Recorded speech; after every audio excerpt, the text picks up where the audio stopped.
Hello दोस्तों, novel edit channel में आपका स्वागत है। आई होप आप लोग स्टोरी एंजॉय करेंगे। अध्याय 2771। साहिल फॉर्मेशन के संचालन को बनाए रखने पर ध्यान केंद्रित कर रहा था। पेबल्स के शरीर को बहाल करना एक बड़ा मामला था, इसलिए उसे सतर्क रहना चाहिए और कोई दुर्घटना नहीं होने देनी चाहिए। अचानक एक अजीब और विशाल ऊर्जा प्रकट हुई जिसने साहिल को स्तब्ध कर दिया। उसने तुरंत इस व्यक्ति की पहचान का अंदाजा लगा लिया। ऊंचाई के मामले में लेलर में केवल एक ही व्यक्ति उसे कुचल सकता था और वह था हेवनली ओवरलॉर्ड लूफियन। वह लूफियन की तलाश करने से पहले पेबल्स के शरीर के बहाल होने तक इंतजार करना चाहता था, लेकिन अप्रत्याशित रूप से दूसरा पक्ष सीधे उनके पास आ गया। इसके अलावा वह इतने नाजुक समय पर आया था। इससे पहले कि साहिल होश में आता, लूफियन की आवाज उसके कानों में गूंजी। तुम कौन हो? तुम यहाँ क्यों हो? साहिल ने आवाज का पीछा किया और उधर देखा। उसकी जानकारी के बिना एक आदमी पास ही प्रकट हो गया था और उसे घूर रहा था। वह वास्तव में एक शक्तिशाली हेवनली ओवरलॉर्ड था। साहिल फॉर्मेशन को चालू रखने पर ध्यान केंद्रित कर रहा था ताकि वह चुपचाप करीब आ सके। केवल एक हेवनली ओवरलॉर्ड ही ऐसा कर सकता था। लूफियन को पहली नज़र में देखते ही साहिल जान गया कि वह उसका मुकाबला नहीं कर सकता। वह केवल अपने क्लोन्स का उपयोग करके ही लूफियन को हरा सकता था, भले ही वह अपने सभी साधनों की कोशिश करे। पार्शियल हेवनली ओवरलॉर्ड और वास्तविक हेवनली ओवरलॉर्ड के बीच केवल आधे कदम का अंतर लग रहा था, लेकिन एक बहुत बड़ा अंतर था। क्लोनिंग की अद्भुत और स्वर्ग विरोधी गुप्त तकनीक को छोड़कर पूरे ब्रह्मांड में शायद बहुत कम तरीके थे जो इस अंतर को पाट सकें। तुम लूफियन हो, 5 लेलर रूलर्स में से एक, है ना? साहिल ने जवाब नहीं दिया बल्कि इसके बजाय पूछा। मुझे फिर से पूछने दो, तुम कौन हो? तुम यहाँ क्यों हो? लूफियन ने फिर से पूछा। इससे कोई फर्क नहीं पड़ता कि मैं कौन हूँ। जहाँ तक मैं यहाँ क्यों हूँ, क्या तुम देख नहीं सकते? बेशक, मैं एलोरा के शरीर को उसके लिए बहाल कर रहा हूँ। वह मेरी जगह है। यहाँ रहने के लिए तुम्हारे पास क्या योग्यताएं हैं? साहिल अचानक हंस पड़ा। जैसे ही वह जवाब देने वाला था, एक आवाज ने उन्हें बीच में ही रोक दिया। लूफियन, लापरवाह मत बनो। अब एलोरा की बहाली का सबसे महत्वपूर्ण समय है। एक बार दुर्घटना होने और बहाली विफल होने पर एलोरा की आत्मा फिर से गंभीर रूप से क्षतिग्रस्त हो जाएगी। इसके परिणाम पिछली बार की तुलना में अधिक गंभीर होंगे। मेरा मानना है कि तुम भी ऐसा होते हुए देखना नहीं चाहते। सिल्वियो बोल रहा था। जैसे ही लूफियन पहुंचा, वह जानता था कि यह परेशानी भरा होगा। यदि वह सावधान नहीं रहा तो एलोरा की बहाली फिर से विफल हो सकती है। लूफियन, जिसकी दोहरी आत्माएं जुड़ चुकी थीं, अब वह लूफियन नहीं रहा जिसे वे जानते थे। वह अब क्रोधित होने के लिए बहुत प्रवण था। वह एलोरा का ठिकाना पाने के लिए सिल्वियो को मारना भी चाहता था। तब से सिल्वियो जानता था कि लूफियन पूरी तरह से बदल गया था। जब लूफियन ने एक अजनबी आदमी को अपनी जगह लेते और एलोरा के शरीर को बहाल करते देखा तो वह स्पष्ट रूप से इसे स्वीकार नहीं कर सका। शायद वह पहले से ही पागल होने की कगार पर था। लूफियन को पागल होने से रोकने के लिए सिल्वियो केवल एलोरा का उल्लेख कर सकता था। वह एकमात्र व्यक्ति थी जिसकी वह परवाह करता था। निश्चित रूप से सिल्वियो की बात सुनने के बाद लूफियन ने साहिल से अपनी नज़रें हटा लीं और उस ग्रह की ओर मुड़ गया जहां एलोरा थी। ऐसा लग रहा था जैसे वह एलोरा को अपना भौतिक शरीर वापस पाते हुए देख सकता था। सन्नाटा। अध्याय 2772। पूर्ण सन्नाटा। लूफियन ने कुछ नहीं कहा। इसके बजाय वह बस चुपचाप वहां खड़ा रहा। सिल्वियो ने सोचा कि उसने लूफियन को मना लिया है, इसलिए उसने समय का लाभ उठाया और ऑपरेशन को तेज करने की कोशिश की। उसे उम्मीद थी कि जितनी जल्दी हो सके एलोरा के भौतिक शरीर को बहाल कर दिया जाए। वैलेंटीन और ड्रोगो ने कुछ भी कहने की हिम्मत नहीं की। हेवनली ओवरलॉर्ड लूफियन उन पर बहुत अधिक दबाव डाल रहा था। इसके अलावा पागल होने के बाद लूफियन बहुत आत्मकेंद्रित था, इसलिए वे बेहद नर्वस थे।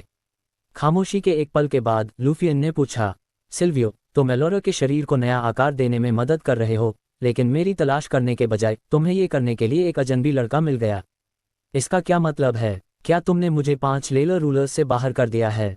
लूफियन, मुझे गलत मत समझो। हम एलोरा की बहाली में देरी नहीं कर सकते। हमें नहीं पता था कि तुम कहाँ थे, इसलिए हम केवल तुम्हारी जगह लेने के लिए किसी को ढूंढ सकते थे। मेरा मतलब तुम्हें बाहर निकालना नहीं था। तुम हमेशा 5 लेलर रूलर्स में से एक रहोगे, सिल्वियो ने जल्दी से समझाया। वह अब लूफियन को चिढ़ाने की हिम्मत नहीं कर रहा था। यदि वह पागल हो गया तो उसे कौन रोकेगा? साहिल ने कहा था कि वह लूफियन से निपट सकता है, लेकिन सिल्वियो पूरी तरह से आश्वस्त नहीं था। हेवनली ओवरलॉर्ड लूफियन से निपटना इतना आसान कैसे होगा? भले ही साहिल के पास फायर रिथमतक्स का मुकाबला करने के कुछ साधन थे, सिल्वियो ने अपनी सारी उम्मीदें साहिल पर लगाने की हिम्मत नहीं की। ये सबसे अच्छा होगा यदि लूफियन पागल न हो और एलोरा के अपनी बहाली पूरी करने का इंतजार करे। यदि एलोरा यहाँ होती तो वह लूफियन को समझाने में सक्षम हो सकती थी। सच में, मुझे ऐसा क्यों लगता है कि बात यह नहीं है। क्या ये लड़का वही अफसर है जिसके बारे में तुमने कहा था कि एलोरा का सामना होगा?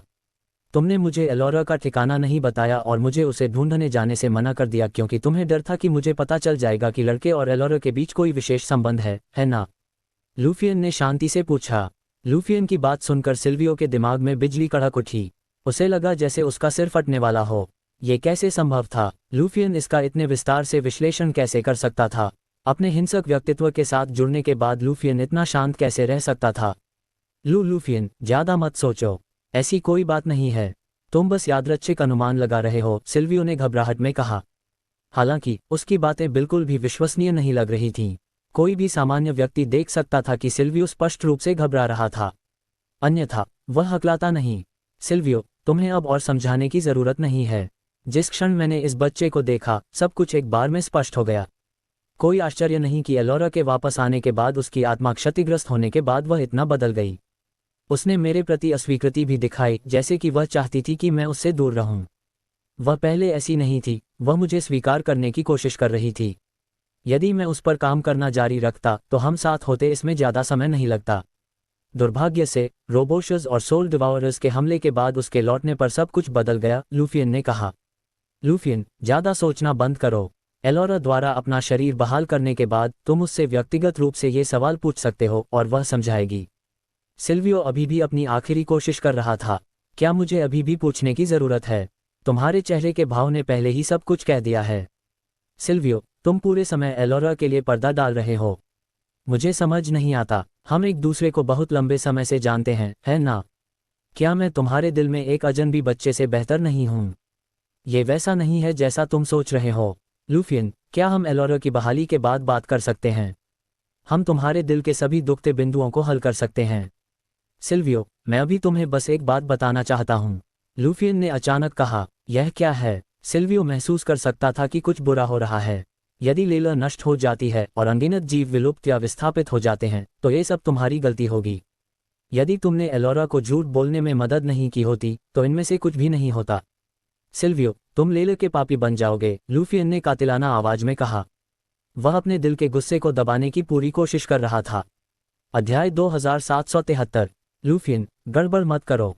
हम एलोरा की बहाली के बाद तक इंतजार कर सकते हैं, ठीक है? यदि तुम अभी गड़बड़ करते हो तो यह एलोरा की बहाली को विफल कर देगा। सिल्वियो चिल्लाया। चिंता मत करो, मैं पक्के तौर पर जानता हूं कि एलोरा की बहाली इस बार विफल नहीं होगी, लूफियन ने ठंडे स्वर में उत्तर दिया। फिर वह मुड़ा और साहिल की ओर चल दिया। लड़के, मैं नहीं जानता कि तुम कौन हो, लेकिन मेरी चीजों को कोई नहीं छू सकता। जो कोई भी उन्हें छुएगा वह मरेगा, लूफियन ने चलते हुए कहा। लूफियन, हालांकि एलोरा और मैं उस तरह के रिश्ते में नहीं हैं जैसा तुम सोचते हो, मैं तुम्हारी बात से असहमत हूं। एलोरा एक व्यक्ति है, तुम्हारी चीज नहीं। उसके अपने विचार हैं और वह जो चाहे करने के लिए स्वतंत्र है। किसी को भी इसमें हस्तक्षेप करने का अधिकार नहीं है, किसी को भी नहीं, साहिल ने उत्तर दिया। सच में? फिर मैं तुम्हें अभी मार दूंगा और एलोरा को ले जाऊंगा। भले ही मैं उसका दिल न जीत सकूं, फिर भी मैं उसका शरीर पाना चाहता हूं। मैं चाहता हूं कि वह तुम्हें मेरे हाथों मरते हुए देखे। तुम नहीं कर सकते। साहिल बिल्कुल भी डरा नहीं था। मैं ये जानने के लिए बहुत उत्सुक हूं कि तुम्हें एक हेवनली ओवरलॉर्ड से यह कहने का साहस किसने दिया? बेशक, मेरी अपनी ताकत ने।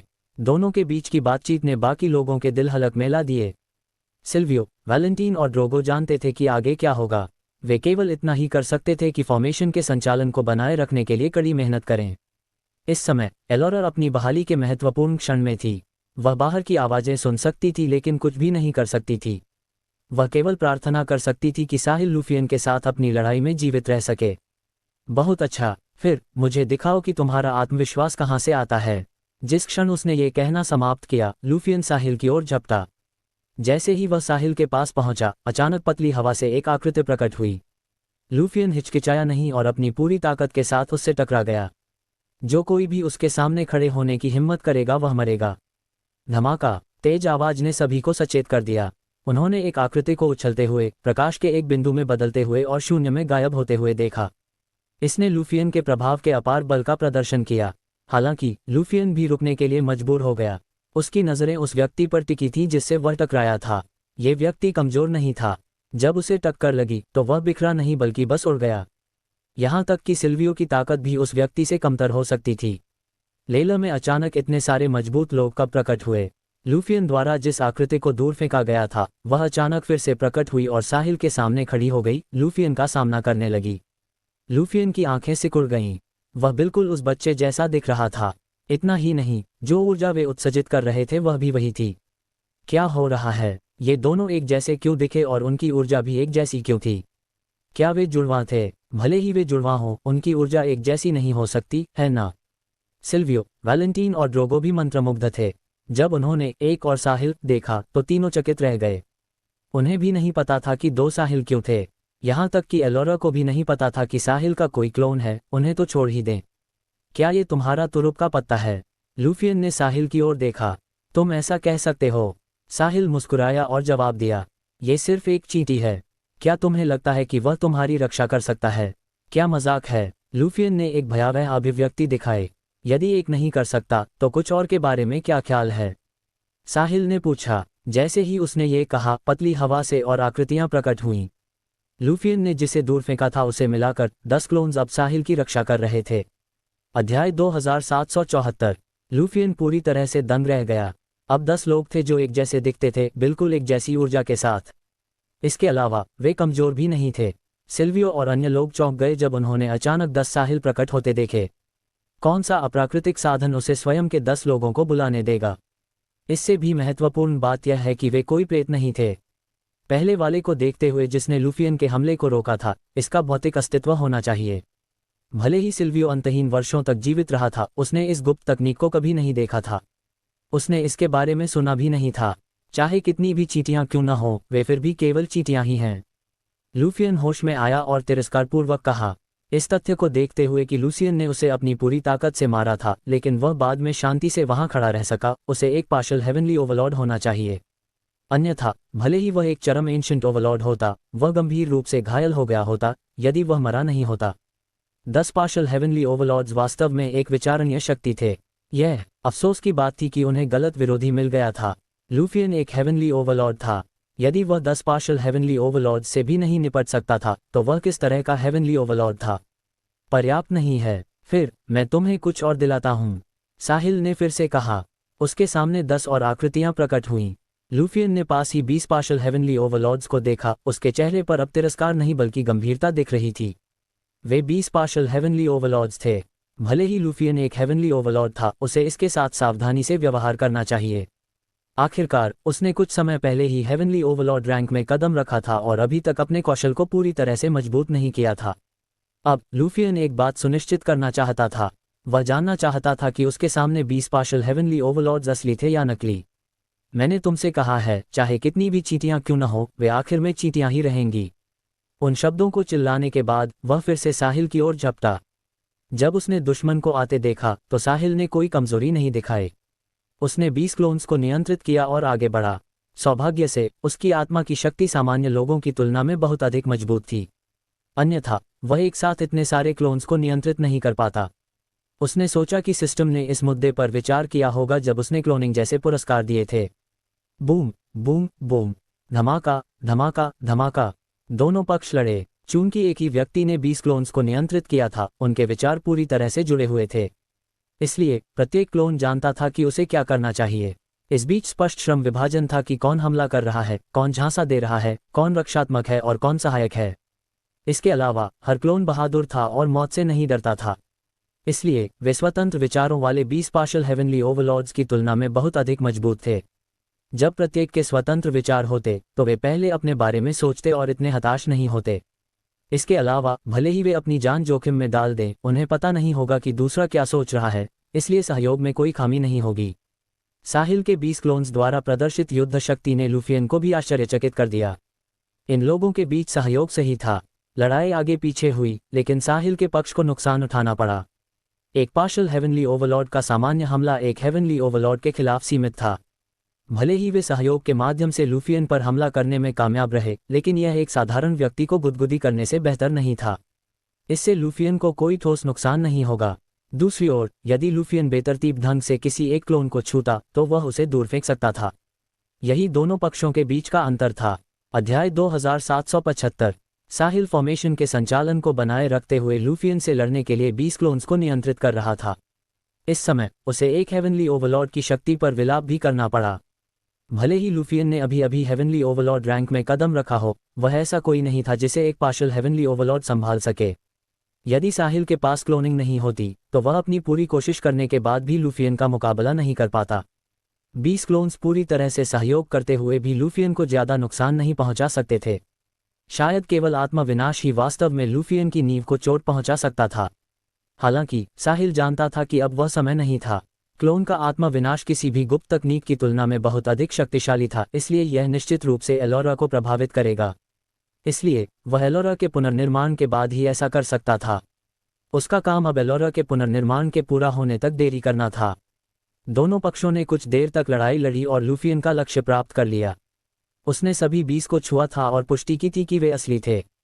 वह नहीं जानता था कि 20 पार्शियल हेवनली ओवरलॉर्ड्स केवल साहिल के क्लोन्स थे। अब जब उसका लक्ष्य प्राप्त हो गया था, लूफियन ने अब पीछे नहीं हटा।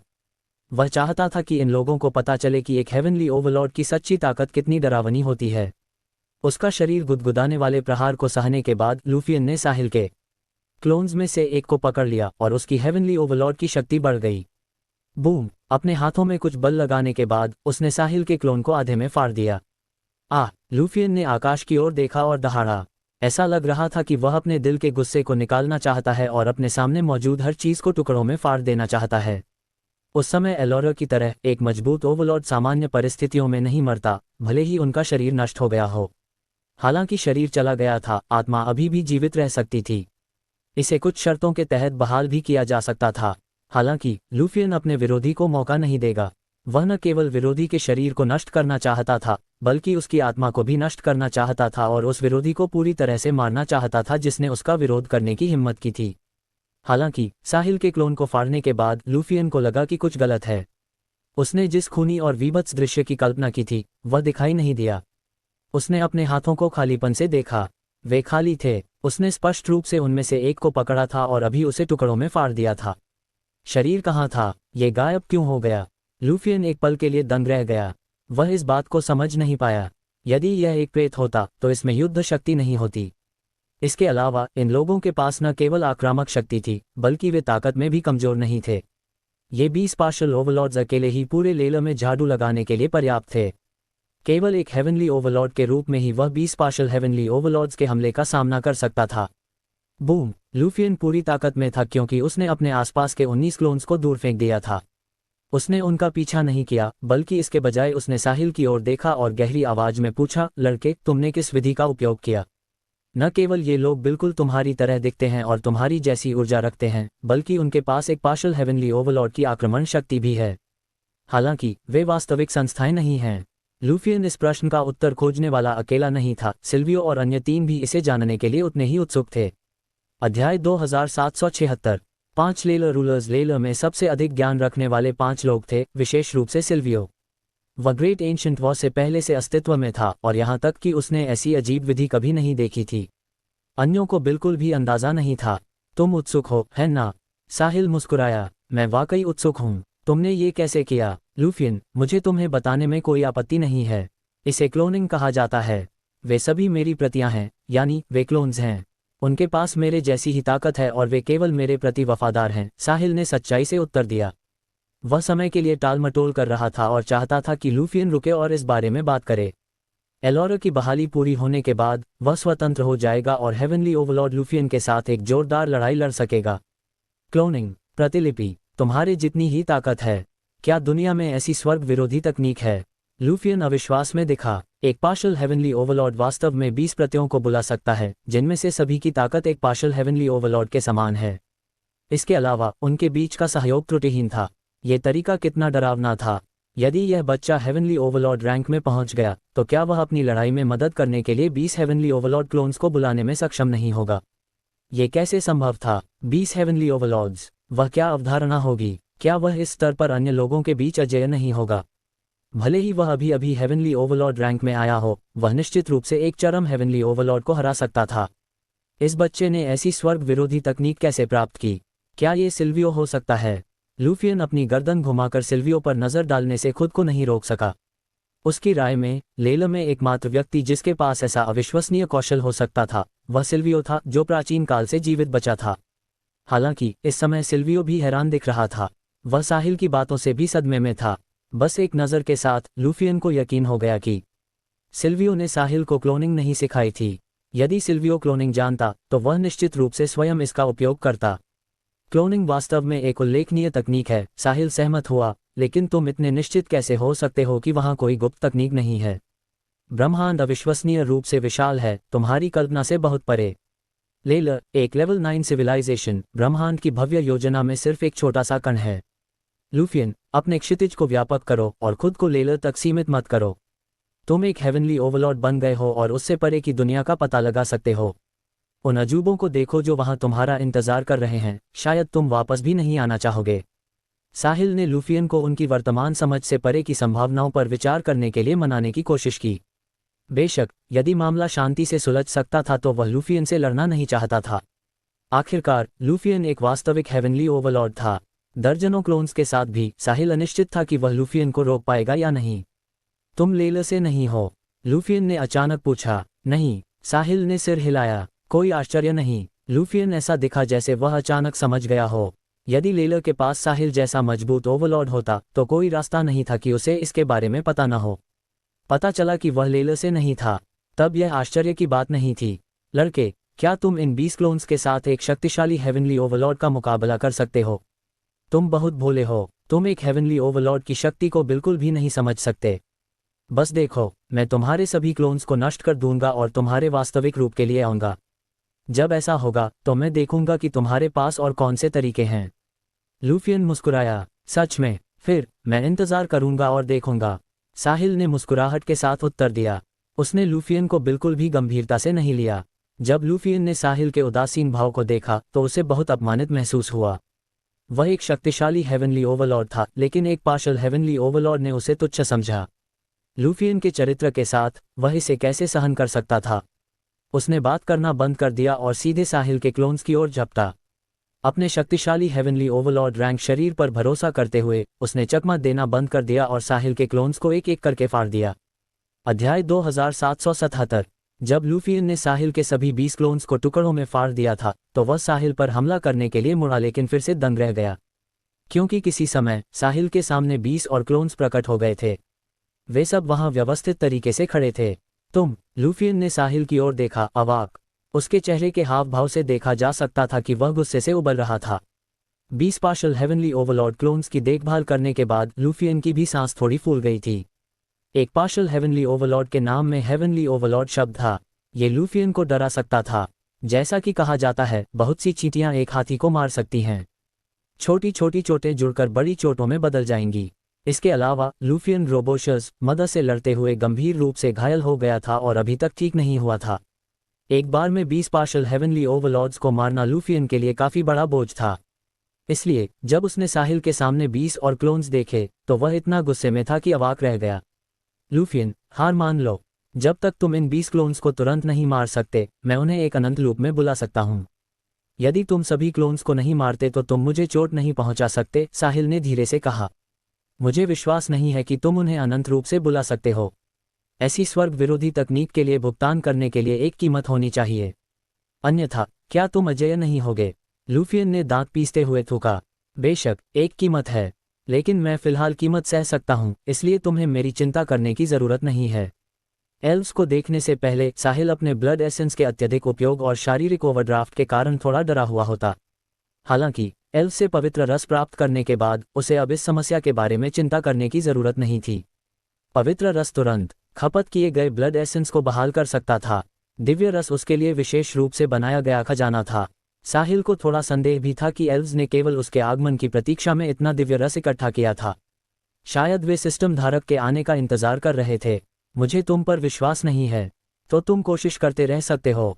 20 और क्लोन्स फिर से लूफियन के पास पहुंचे। बूम बूम बूम, धमाका धमाका धमाका। जब तक लूफियन ने नवीनतम 20 क्लोन्स को समाप्त किया, वह काफी घायल हो चुका था। यह उसकी सोच से अधिक चुनौतीपूर्ण था। फिर से साहिल के सामने 20 और क्लोन्स प्रकट हुए। वे सभी लूफियन को बिना किसी भाव के देख रहे थे। इस क्षण हेवनली ओवरलॉर्ड लूफियन अत्यधिक क्रोधित था। लूफियन, क्या तुम हार नहीं मानने वाले हो? साहिल ने फिर से पूछा। भाड़ में जाओ। लूफियन खुद को गाली देने से नहीं रोक सका। ये स्पष्ट था कि वह कितना क्रोधित था। लड़ाई देख रहे सिल्वियो और अन्य लोग हतप्रभ थे। कोई भी पार्शल हेवनली ओवरलॉर्ड किसी हेवनली ओवरलॉर्ड को इतना गुस्सा नहीं दिला सकता था कि वह गाली देना शुरू कर दे। साहिल निश्चित रूप से इतिहास का पहला व्यक्ति था। सिल्वियो को अभी भी याद था कि लूफियन ने उसे लगभग तुरंत मार दिया था। हालांकि लूफियन उस समय पागल हो रहा था, वह अब की तुलना में अधिक मजबूत था। हालांकि यदि उसे अब लूफियन का सामना करना पड़ा तो सिल्वियो जानता था कि उसके पास अभी भी वापस लड़ने की कोई शक्ति नहीं है। तुम अभी भी जारी रखना चाहते हो लूफियन, ये बेकार है। इस समय साहिल ही वह था जिसने युद्ध पर दबदबा बनाया था। हेवनली ओवरलॉर्ड लूफियन को उसकी नाक से घुमाया जा रहा था। लूफियन ने एक गहरी सांस ली और शांत होने की कोशिश की, लेकिन ये बेकार था। अध्याय 2778। अपनी दोहरी आत्माओं को जोड़ने के दुष्परिणाम दिखने लगे थे। उसकी आंखें धीरे धीरे लाल होने लगीं। उसके शरीर की ऊर्जा भी उन्मत्त और बेचैन हो गई, लगातार बढ़ने लगी। साहिल ने लूफियन की ताकत बढ़ते हुए महसूस की और भौहें सिकोड़ लीं। क्या वह पागल हो रहा था? उसने ग्रह पर एलोरा की ओर देखा। बहाली की प्रक्रिया पूरी होनी थी और वे अंतिम महत्वपूर्ण चरण में थे। इसलिए उसे थोड़े समय के लिए लूफियन को रोकना पड़ा। साहिल, लूफियन पागल होने वाला है। जब वह पागल हो जाता है तो उसकी ताकत बहुत बढ़ जाएगी और वह अब की तुलना में अधिक मजबूत होगा, सिल्वियो चिल्लाया जब उसने लूफियन की स्थिति देखी। लूफियन ने अपने तर्क का अंतिम निशान बनाए रखा और साहिल पर दहाड़ा, लड़के, तुमने मुझे सफलतापूर्वक चिढ़ा दिया है। आज मैं तुम्हें बता दूंगा कि एक वास्तविक हेवनली ओवरलॉर्ड के सामने चींटियां हमेशा चींटियां ही रहेंगी। चाहे तुम कितने भी क्यों न हो, ये बेकार होगा। तुम्हारे सभी क्लोन्स को नष्ट करने के बाद मैं तुम्हारी नसें खींच लूंगा, तुम्हारी खाल उधेड़ दूंगा और तुम्हें तड़पा तड़पा कर मार दूंगा। साहिल ने लूफियन की धमकी को गंभीरता से नहीं लिया। वह केवल ये सोच रहा था कि उसे कैसे रोका जाए। उसने कहा, लूफियन, क्या एलोरा तुम्हारे लिए महत्वपूर्ण नहीं है? तुम उसका शरीर चाहते हो, है ना? मैं जानता हूं कि यह तुम्हारे दिल का जुनून है। इसे पूरा करके ही तुम भविष्य में ऊंचे जा सकते हो, अन्यथा ये तुम्हारे जीवन को प्रभावित करेगा। यदि हम अभी अपनी पूरी ताकत के साथ लड़ते हैं तो हम एलोरा की बहाली में बाधा डालेंगे और इसे विफल कर देंगे। क्यों न हम एलोरा के शरीर के ठीक होने तक फिर से लड़ने के लिए इंतजार करें? क्या तुम्हें लगता है कि तुम्हारे पास अभी भी कोई मौका है? लूफियन ने मुस्कुराहट के साथ पूछा। मेरे पास मौका है या नहीं, ये कहना अभी जल्दबाजी होगी। एलोरा के ठीक होने के बाद मैं तुमसे पूरी तरह से लड़ूंगा, ये देखने के लिए कि तुम जैसा हेवनली ओवरलॉर्ड या मुझ जैसा छोटा पार्शल हेवनली ओवरलॉर्ड बेहतर है। हा हा हा, लूफियन जोर से हंसा। वह साहिल की क्षमताओं को बहुत अधिक आंकने के लिए उसका मजाक उड़ा रहा था। हंसने के बाद लूफियन ने साहिल को खून जैसी लाल आंखों से घूरा, जैसे कि वह उसे निगल जाना चाहता हो। एक पल के बाद उसने उत्तर दिया, ठीक है, मैं एलोरा के ठीक होने तक इंतजार करूंगा और फिर क्लोनिंग के अलावा तुम्हारे अन्य तरीके देखूंगा। लूफियन साहिल के प्रस्ताव पर सहमत हो गया। साहिल सही था, एलोरा उसका जुनून बन गई थी। यदि उसे एलोरा नहीं मिली तो लूफियन के दिल में हमेशा एक दुखती रग रहेगी। भविष्य में ये निश्चित रूप से उस पर एक बड़ा प्रभाव डालेगा, क्योंकि वह आगे बढ़ना जारी रखता है। यदि वह उससे छुटकारा पाना चाहता था तो उसे एलोरा को पाना होगा। उसे उसका शरीर पाना था, भले ही वह उसका दिल ना पा सके। जब समय आएगा तो वह अपने हाथों से एलोरा को मार डालेगा, पूरी तरह से सब कुछ छोड़ देगा और ब्रह्मांड को जीतने की राह पर चल पड़ेगा। डुअल सोल्स ब्रह्मांड की सबसे दुर्लभ भौतिक संरचनाओं में से एक थी, इसलिए वह केवल लेला में नहीं रह सकता था। लूफियन का जवाब सुनने के बाद साहिल ने आखिरकार राहत की सांस ली। सच कहूं तो वह लूफियन से नहीं डरा था। वह तब भी नहीं डरा था जब प्रतिद्वंद्वी पागल होने के बाद मजबूत हो गया था। यदि और कुछ काम नहीं आया तो वह दर्जनों क्लोन्स को एक ही समय में आत्मविस्फोट करवा देगा। उसे विश्वास था कि इससे लूफियन को चोट पहुंचेगी। साहिल को डर था कि यदि दोनों पक्ष लड़े तो एलोरा की बहाली विफल हो जाएगी। यह एलोरा की दूसरी बहाली थी। यदि यह फिर से विफल रही तो उसकी आत्मा का आघात और भी गंभीर होगा। पहली बार एलोरा कई साल के बच्चे में बदल गई थी, इसलिए उसे चिंता थी कि दूसरी बार एलोरा एक बच्चे में बदल सकती है। इसके अलावा एक बार लड़ाई शुरू होने के बाद शक्तिशाली ऊर्जा एलोरा को प्रभावित कर सकती है और शायद उसे बच्चा बनने का मौका भी न मिले। आखिरकार बहाली विफल होने के बाद उसकी आत्मा पहले से ही बहुत नाजुक थी। उसके पास बिल्कुल भी प्रतिरोध नहीं था। साहिल एलोरा के साथ कुछ भी नहीं होने देगा, थोड़ा सा भी नहीं। अध्याय 2779। लूफियन साहिल के प्रस्ताव पर सहमत हो गया, इसलिए उसने लड़ना बंद कर दिया और चुपचाप एलोरा की बहाली के पूरा होने की प्रतीक्षा करने लगा। वह साहिल को एलोरा के सामने तड़पा तड़पा कर मारना चाहता था, लेकिन एलोरा को पाना और अपने जुनून को पूरी तरह से शांत करना भी चाहता था। तब से दुनिया उसकी मुट्ठी में होगी। लेलो लूफियन के लिए सिर्फ शुरुआती बिंदु था। पूरा ब्रह्मांड उसका मंच था। ओवरलॉर्ड रेल्म के ऊपर ऊंचे पहाड़ थे जो उसके चढ़ने का इंतजार कर रहे थे। अपनी आत्माओं को जोड़ने के बाद लूफियन में ब्रह्मांड को जीतने का आत्मविश्वास था। समय धीरे धीरे बीतता गया। अचानक उस ग्रह से एक तेज रोशनी फूटी जहां एलोरा स्थित थी। वे जानते थे कि एलोरा की बहाली अपने अंतिम क्षणों में पहुंच गई है। कड़क पतली हवा से बिजली का एक बोल्ट प्रकट हुआ और रोशनी से टकराया। यह एक प्रलय थी। एक ओवरलॉर्ड के शरीर को पूरी तरह से बहाल होने से पहले एक स्वर्गीय प्रलय के बपतिस्मा से गुजरने की जरूरत थी। इस प्रक्रिया के दौरान कोई भी मदद नहीं कर सकता था। यदि किसी ने इस चुनौती को सहने में एलोरा की सहायता की तो उसके शरीर की बहाली की प्रक्रिया अधूरी रह जाएगी और वह भविष्य में खुद को मजबूत करना और सफलता हासिल करना जारी रखने में असमर्थ होगी। एलोरा को प्रलय स्वयं सहनी पड़ी। कड़क एलोरा पर बिजली का एक और बोल्ट गिरा। उसने अपनी आंखें बंद कर लीं और चुपचाप प्रलय के बपतिस्मा को सहा। कड़क कड़क कड़क और बिजली चमकी। बाकी लोग इसे चुपचाप देखते रहे। स्वर्गीय प्रलय की शक्ति अद्भुत थी। हालांकि साहिल एलोरा के बारे में चिंतित था, सिल्वियो ने उसे पहले ही बता दिया था कि एलोरा को प्रलय स्वयं सहनी होगी। कोई भी उसकी मदद नहीं कर सकता था और न ही वह किसी खजाने का उपयोग कर सकती थी। अन्यथा एलोरा भविष्य में कभी प्रगति नहीं कर पाएगी। इसलिए भले ही साहिल चिंतित था, वह केवल एक दर्शक बन सकता था और हस्तक्षेप नहीं कर सकता था। अनगिनत बिजली के बोल्ट एक के बाद एक गिरे, एलोरा पर सटीक प्रहार किया। पता नहीं कितना समय बीत चुका था। जब बिजली की आखिरी चमक गायब हुई तो एलोरा के शरीर से एक चमकदार सुनहरी रोशनी निकली। उसकी बहाली पूरी हो गई थी। एलोरा को अपने नए शरीर पर पूरी तरह से महारत हासिल करने में केवल थोड़ा समय लगा। एलोरा की बहाली सफल रही। क्या तुम मरने के लिए तैयार हो? लूफियन ने साहिल की ओर देखा और पूछा।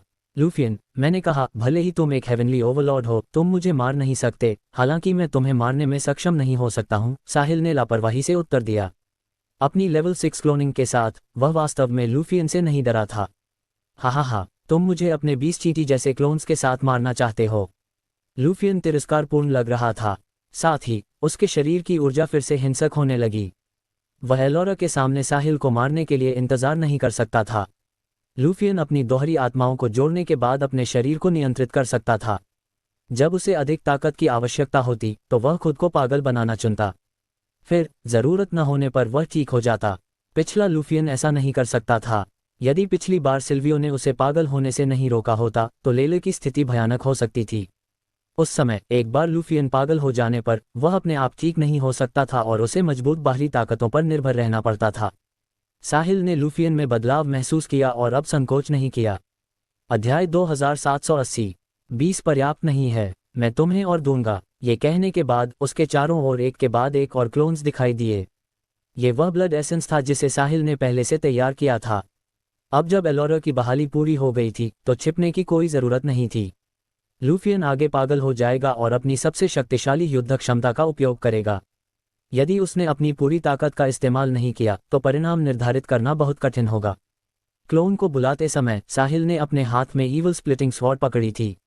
वह देखना चाहता था कि क्या ईवल स्प्लिटिंग स्वॉर्ड, जो दुनिया में कुछ भी काट सकती है, लूफियन को काट सकती है। जैसे ही अंतिम क्लोन को बुलाया गया, सभी 81 लेवल 6 मौजूद थे। साहिल ने लेवल 6 क्लोनिंग सीखने के बाद पहली बार इतने सारे क्लोन्स को बुलाया था।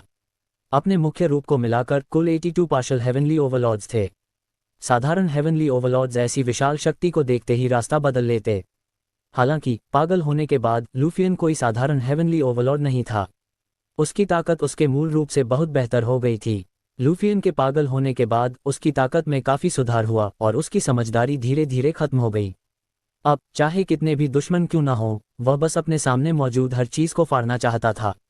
दोनों ने अपने सबसे मजबूत तरीकों का इस्तेमाल किया, जिससे सिल्वियो और अन्य लोग अपनी जानकारी के बारे में दोबारा सोचने पर मजबूर हो गए। उनका दिमाग खाली हो गया। हर कोई जानता था कि लूफियन के पागल होने के बाद उसकी ताकत बहुत बढ़ जाएगी और वह कहीं अधिक शक्तिशाली होगा। हालांकि साहिल का क्या? ये ठीक था कि उसके पास एक पार्शियल हेवनली ओवरलॉर्ड की ताकत थी। वह लड़ने में अपनी मदद के लिए कुल 81 क्लोन्स भी बुला सकता था। 81 पार्शियल हेवनली ओवरलॉर्ड्स। ये कैसा था? इतने सारे पार्शियल हेवनली ओवरलॉर्ड्स का सामना करते हुए एक हेवनली ओवरलॉर्ड को भी मुश्किल होगी।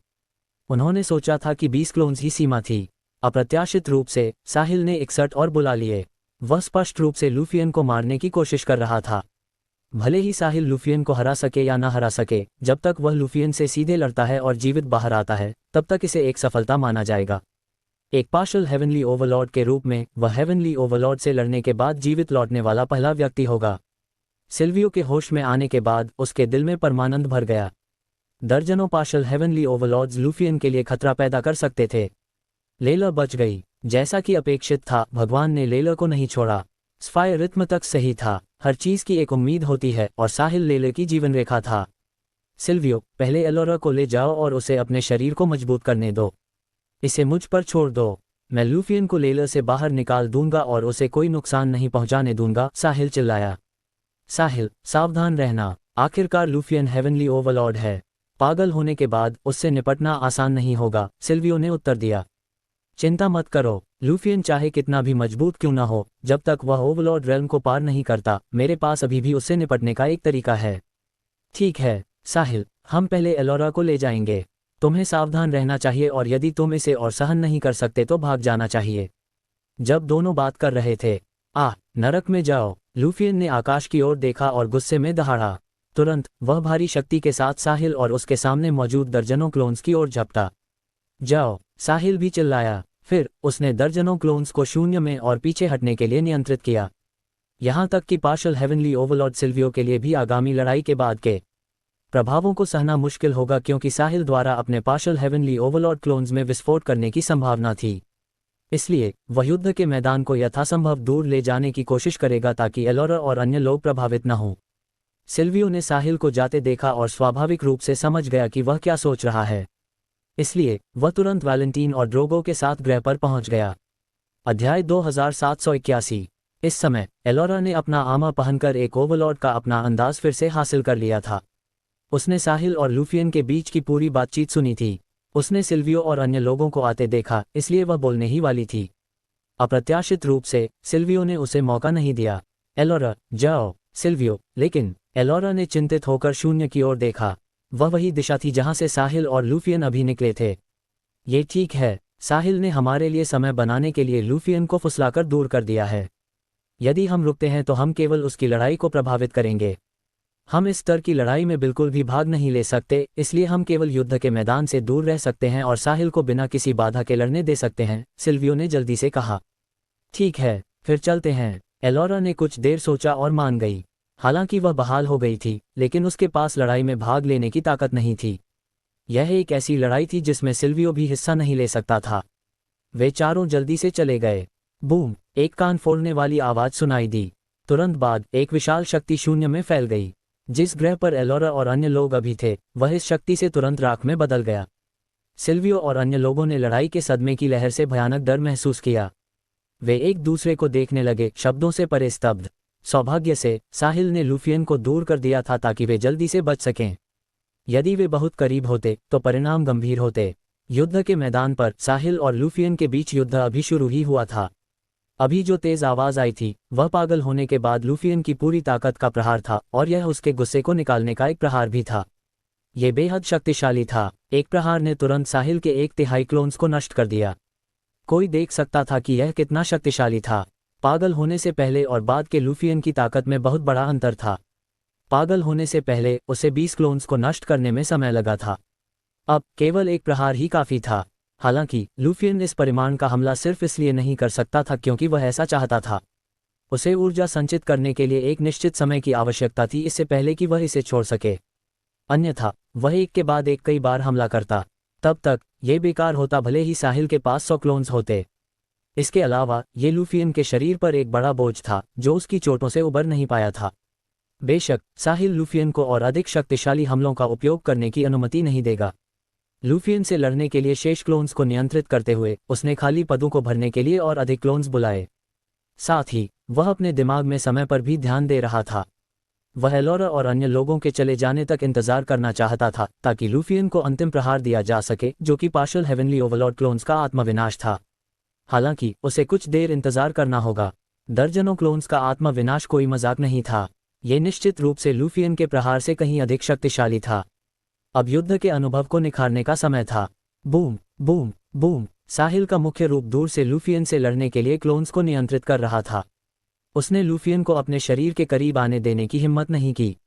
लूफियन एक हेवनली ओवरलॉर्ड था, इसलिए उसके लिए साहिल को तुरंत मारना आसान होगा। एक बार जब उसका मुख्य रूप मर गया तो उसके क्लोन स्वाभाविक रूप से गायब हो जाएंगे। सौभाग्य से पागल होने के बाद लूफियन किसी भी रणनीति के बारे में तर्कसंगत रूप से सोचने में असमर्थ लग रहा था। इसके बजाय वह बस अथक रूप से लड़ता और अपने सामने वाले दुश्मन को टुकड़ों में फाड़ देता। इसने साहिल को अपने कौशल को निखारने का मौका दिया। साहिल ने अपने हाथ में ली हुई ईवल स्प्लिटिंग स्वॉर्ड घुमाई और सैकड़ों किलोमीटर लंबी एक लाल तलवार की शक्ति दूर स्थित लूफियन की ओर चली गई। अध्याय 2782। क्लोन्स रास्ते से हट गए और इसके लिए एक रास्ता बना दिया। जल्द ही वह शक्ति लूफियन के पास आए। जैसे ही उसने इस अचानक प्रहार का सामना किया, लूफियन का इरादा इससे बचने का नहीं था। उसे अपने हेवनली ओवरलॉर्ड शरीर पर गहरा विश्वास था। रोबोशस मदर उसे केवल इसलिए चोट पहुंचा सकी क्योंकि उसके पास ऑलमाइटी का एक खजाना था। लेला में कोई भी उसे चोट नहीं पहुंचा सकता था। डिंग! लाल तलवार की शक्ति लूफियन से टकराई, जिससे एक तेज आवाज हुई। लूफियन ने प्रहार को सहने के लिए अपने हाथों को अपनी छाती पर क्रॉस कर लिया। जब साहिल ने दूर से ये दृश्य देखा तो उसने अपने हाथ में ईवल स्प्लिटिंग स्वॉर्ड को नीचे देखा और भौहें सिकोड़ लीं। उसने खुद से बड़बड़ाया, क्या तुम दुनिया की हर चीज को काटने में सक्षम होने का दावा नहीं करती? ऐसा कैसे है कि तुम एक हेवनली ओवरलॉर्ड को भी नहीं मार सकती? क्या तुम उतनी अच्छी नहीं हो जितना तुम्हें बताया गया है? ऐसा लगा जैसे ईवल स्प्लिटिंग स्वॉर्ड साहिल को समझ गई हो। पूरी तलवार ऐसे कांपने लगी जैसे वह अपने स्वामी साहिल को कुछ व्यक्त करना चाहती हो। लड़ाई जारी रही। साहिल के क्लोन्स लगातार नष्ट हो रहे थे, इसलिए साहिल केवल पदों को भरने के लिए और अधिक बुलाना जारी रख सकता था। अन्यथा लूफियन को सभी क्लोन्स को मारने में ज्यादा समय नहीं लगेगा। क्लोन्स के बिना साहिल लूफियन का मुकाबला नहीं कर पाएगा। हथेली के आकार का एक कद्दू साहिल के बाएं हाथ में दिखाई दिया जब उसने महसूस किया कि उसका ब्लड एसेंस खत्म हो गया है। फिर उसने एक घूंट लेने के लिए उसे अपने मुंह से लगा लिया। कुछ ही सेकंड में ब्लड एसेंस अपनी मूल स्थिति में बहाल हो गया। तभी साहिल समझ पाया कि उसका पहले एल्वन फॉरेस्ट जाने का निर्णय कितना बुद्धिमानी भरा था। यदि उसने एल्व से दिव्य रस प्राप्त नहीं किया होता जो उसके उपभोग किए गए ब्लड एसेंस को तुरंत भर सकता था, तो वह इस तरह अपने ब्लड एसेंस का उपयोग करने की हिम्मत कैसे करता? उसने शायद बहुत पहले ही अपना ब्लड एसेंस खत्म कर दिया होता। तब यह उसके शरीर के अन्य कार्यों को भी प्रभावित करता। यह एक बड़ी दया थी। साहिल ने महसूस किया कि उसने एल्व्स को जो लाभ दिए थे वे पर्याप्त नहीं थे। वह भविष्य में एल्व्स पर अधिक ध्यान देना सुनिश्चित करेगा और उन्हें अधिक सहायता देगा। पागल होने के बाद लूफियन एक के बाद एक क्लोन्स को फाड़ता रहा जैसे कि वह अथक हो। उसका शरीर अन्य दर्जनों पार्शल हेवनली ओवरलॉर्ड क्लोन्स के हमलों को भी सहन कर रहा था। 1 या 2 बार ऐसा करना ठीक था, 100 या 1000 बार करना भी ठीक था। हालांकि जैसे जैसे और हमले हुए, लूफियन धीरे धीरे कुछ बेचैनी महसूस करने लगा। वह जानता था कि वह इस तरह जारी नहीं रख सकता। साहिल एक अनंत लूप में क्लोन्स बुलाने में सक्षम था। फिर लूफियन के शरीर में समझदारी की एक झलक वापस आए। लड़ाई के दौरान वह साहिल के मुख्य रूप की ओर झुकता रहा। बेशक साहिल मूर्ख नहीं था। जैसे ही लूफियन करीब आया, वह पीछे हटना जारी रखता। वह हमेशा एक अपेक्षाकृत सुरक्षित दूरी बनाए रखता। दर्जनों पार्शल हेवनली ओवरलॉर्ड क्लोन्स के घेरे के साथ लूफियन उसे बिल्कुल भी नहीं पकड़ सका। लड़के, तुम सिर्फ भागना जानते हो। क्या तुम कायर हो? लूफियन दहाड़ा। मैं नहीं हूं। क्या मैं तुमसे नहीं लड़ रहा हूं? जिन क्लोन्स को मैंने बुलाया है वे भी मेरे शरीर का एक हिस्सा हैं। तुम्हें मुझसे मिलने से पहले क्लोन्स को मारना होगा। साहिल मुस्कुराया और शांति से कहा, तुम बदमाश, मैं तुम्हें मार डालने वाला हूं। लूफियन गुस्से में था। बूम! उसने एक और शक्तिशाली प्रहार किया जिससे उसके सामने 10 से अधिक क्लोन्स मारे गए। फिर उसका शरीर गायब हो गया और वह साहिल के मुख्य रूप की ओर झपटा। वह इतना तेज था कि उसने पलक झपकते ही लगभग आधी दूरी तय कर ली। साहिल लूफियन के हमले के लिए तैयार था। अचानक उसके चारों ओर 10 क्लोन्स दिखाई दिए और वे लूफियन से मिलने के लिए आगे बढ़े। साथ ही साहिल का मुख्य रूप तेजी से पीछे हट गया। Boom boom boom! टक्करों की एक श्रृंखला सुनाई दी। लूफियन ने सभी 10 क्लोन्स को बाहर कर दिया। हालांकि लूफियन एक विशाल शक्ति द्वारा रोक दिया गया था। वह रुक गया। उसकी खून जैसी लाल आंखें गुस्से में साहिल को घूर रही थीं। अध्याय 2783। लूफियन, जैसा कि मैंने कहा है, तुम मुझे मार नहीं सकते। साहिल ने पीछे हटते हुए कहा। इस समय उसके चारों ओर 10 से अधिक और क्लोन्स दिखाई दिए। जब तक लूफियन आगे बढ़ता रहा और अधिक क्लोन्स उसे रोकने के लिए आगे कदम बढ़ाते रहे। लूफियन ने साहिल को घूर कर देखा। यदि क्लोन्स उसके रास्ते में नहीं होते तो वह साहिल को आसानी से पकड़कर टुकड़ों में काट सकता था। तब उसकी आत्मा भी नहीं बच पाती। हालांकि इन क्लोन्स के अवरोध के कारण वह उसे पकड़ नहीं सका। जबकि लूफियन स्तब्ध था, दर्जनों क्लोन्स ने उसे पकड़ लिया और घेर लिया। दोनों पक्ष फिर से एक दूसरे के आमने सामने थे। लूफियन ये पता लगा रहा था कि साहिल के मुख्य रूप के करीब कैसे पहुंचा जाए। यदि उसने साहिल के मुख्य रूप से छुटकारा पा लिया तो क्लोन्स का अस्तित्व नहीं रहेगा। साहिल समय बिता रहा था, सिल्वियो और अन्य लोगों के दूर जाने का इंतजार कर रहा था इससे पहले कि वह क्लोन्स में विस्फोट करे। वह जानता था कि यदि वह इस तरह लड़ना जारी रखता है तो लूफियन को चोट पहुंचाना मुश्किल होगा। समय के साथ वह हार सकता है। हालांकि वह दिव्य वृक्ष के रस से अपने ब्लड एसेंस को बहाल कर सकता था, लेकिन एक ही समय में इतने सारे पार्शियल हेवनली ओवरलॉर्ड क्लोन्स को नियंत्रित करना साहिल की दिमागी शक्ति पर एक बोझ था।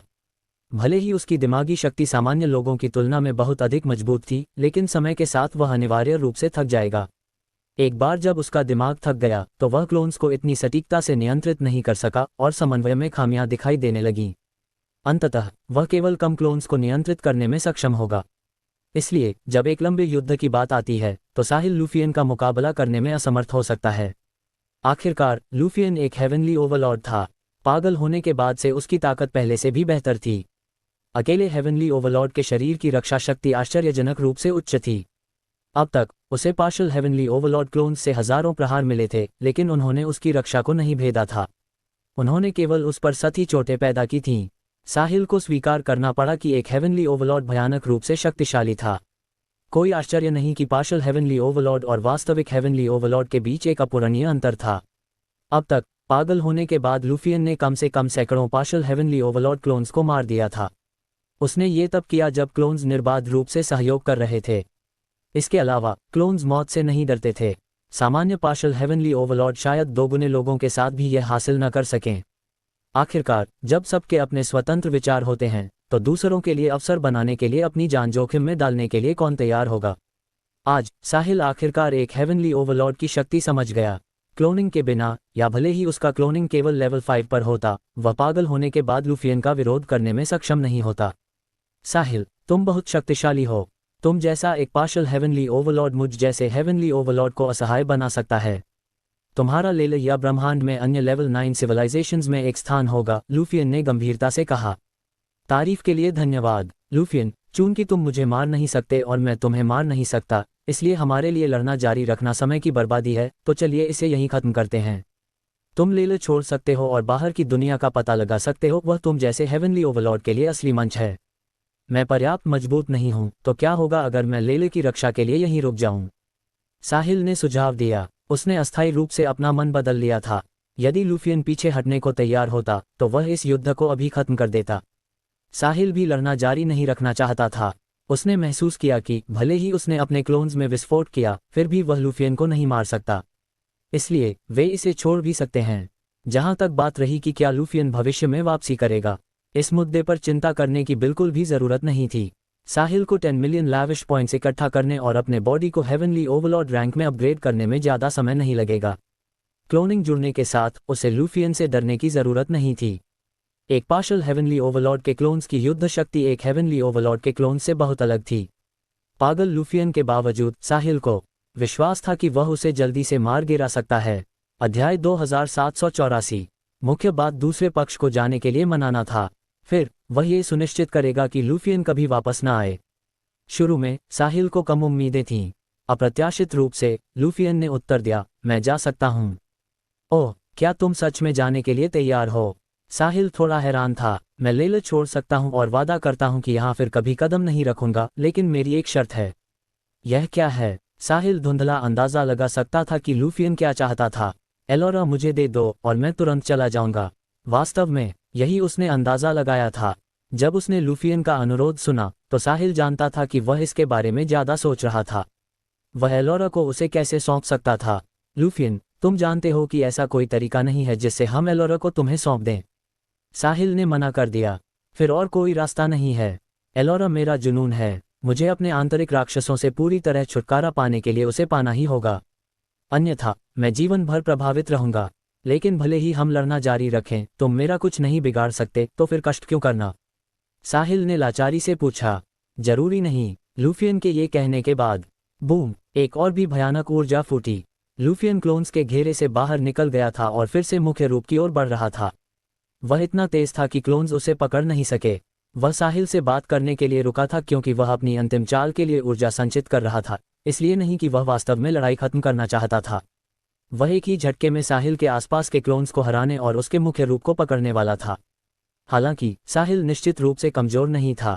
जिस क्षण लूफियन ने कार्रवाई की, उसने क्लोन को आगे बढ़ने के लिए भी नियंत्रित किया। साथ ही उसने और अधिक क्लोन्स बुलाना जारी रखा। वे क्लोन्स जिन्हें लूफियन ने पीछे छोड़ दिया था उन्हें वापस साहिल के मुख्य रूप में बुला लिया गया। हालांकि यह थोड़ा बेकार था, लेकिन वह कुछ नहीं कर सकता था। उसके जीवन की तुलना में थोड़े से ब्लड एसेंस का नुकसान क्या था। साहिल समझ गया था कि एक बार जब उसने लूफियन को अपने करीब आने दिया तो क्या होगा। क्लोन्स के बिना उसके पास लूफियन का विरोध करने की कोई शक्ति नहीं होगी। थप थप थप क्लोन्स लूफियन के सामने आए। फिर एक के बाद एक टक्करें सुनाई दीं। हालांकि इस बार वे लूफियन को रोक नहीं सके। उसका शरीर और ताकत पहले से कहीं ज्यादा मजबूत थी। यदि कोई ध्यान से देखता तो वह नोटिस करता कि इस समय लूफियन की आंखें न केवल लाल थीं, बल्कि उसका शरीर भी गहरा लाल हो गया था। जब साहिल का क्लोन लूफियन के शरीर से टकराया तो वह उछलकर दूर जा गिरा। इस बार लूफियन ने अपनी सारी ऊर्जा लगा दी थी और अजेय बल के साथ साहिल के करीब आता रहा। साहिल पीछे हट गया और लूफियन की प्रगति को रोकने के लिए एक क्लोन बुलाया। ये कुछ समय तक चलता रहा। लूफियन और साहिल के बीच की दूरी तेजी से कम हो रही थी। इसका पता चलने के बाद साहिल ने कोई घबराहट नहीं दिखाई। वह चुपचाप अपने दिमाग में समय की गणना कर रहा था। एलोरा और अन्य लोग काफी दूर भाग चुके होंगे। यदि ऐसा था तो वह अब और इंतजार नहीं कर सकता था। अब अध्याय 2785। साहिल जानता था कि वह लूफियन को और करीब नहीं आने दे सकता, अन्यथा वह आज लूफियन के हाथों मारा जा सकता था। उसने मूल रूप से सोचा था कि लूफियन की ताकत अभी स्थिर नहीं होगी क्योंकि उसने अभी अभी हेवनली ओवरलॉर्ड रैंक में कदम रखा था। अप्रत्याशित रूप से वह पागल होने के बाद औसत हेवनली ओवरलॉर्ड से कहीं अधिक मजबूत था। शायद वह चरम हेवनली ओवरलॉर्ड रैंक से ज्यादा दूर नहीं था। वह हेवनली ओवरलॉर्ड्स में सबसे मजबूत भी हो सकता था। भले ही साहिल ने सभी क्लोन्स का उपयोग किया, वह कोई लाभ नहीं उठा सका। इसलिए अब उसे अपने अंतिम विकल्प का सहारा लेना पड़ा। जैसे जैसे उनके बीच की दूरी कम हुई, लूफियन ने अपने दिल में परमानंद महसूस किया। करीब करीब करीब। साहिल जल्द ही उसकी अंतिम चाल की हमला सीमा के भीतर होगा।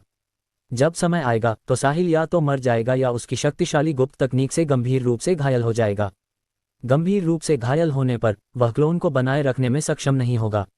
बिना किसी अवरोध के साहिल बस एक मजबूत चींटी होगा जिसे वह आसानी से कुचल सकता था। उसके सामने क्लोन्स के एक और समूह ने रास्ता रोक दिया। लूफियन ने परवाह नहीं की और सीधे उन पर हमला कर दिया। उसके शरीर को गुप्त तकनीक का आशीर्वाद मिलने के बाद वह इन क्लोन्स को आसानी से बाहर कर सकता था। हालांकि जब वह इन क्लोन्स के संपर्क में आया तो लूफियन को लगा कि कुछ गलत है। क्लोन्स एक विशाल शक्ति उत्सर्जित कर रहे थे।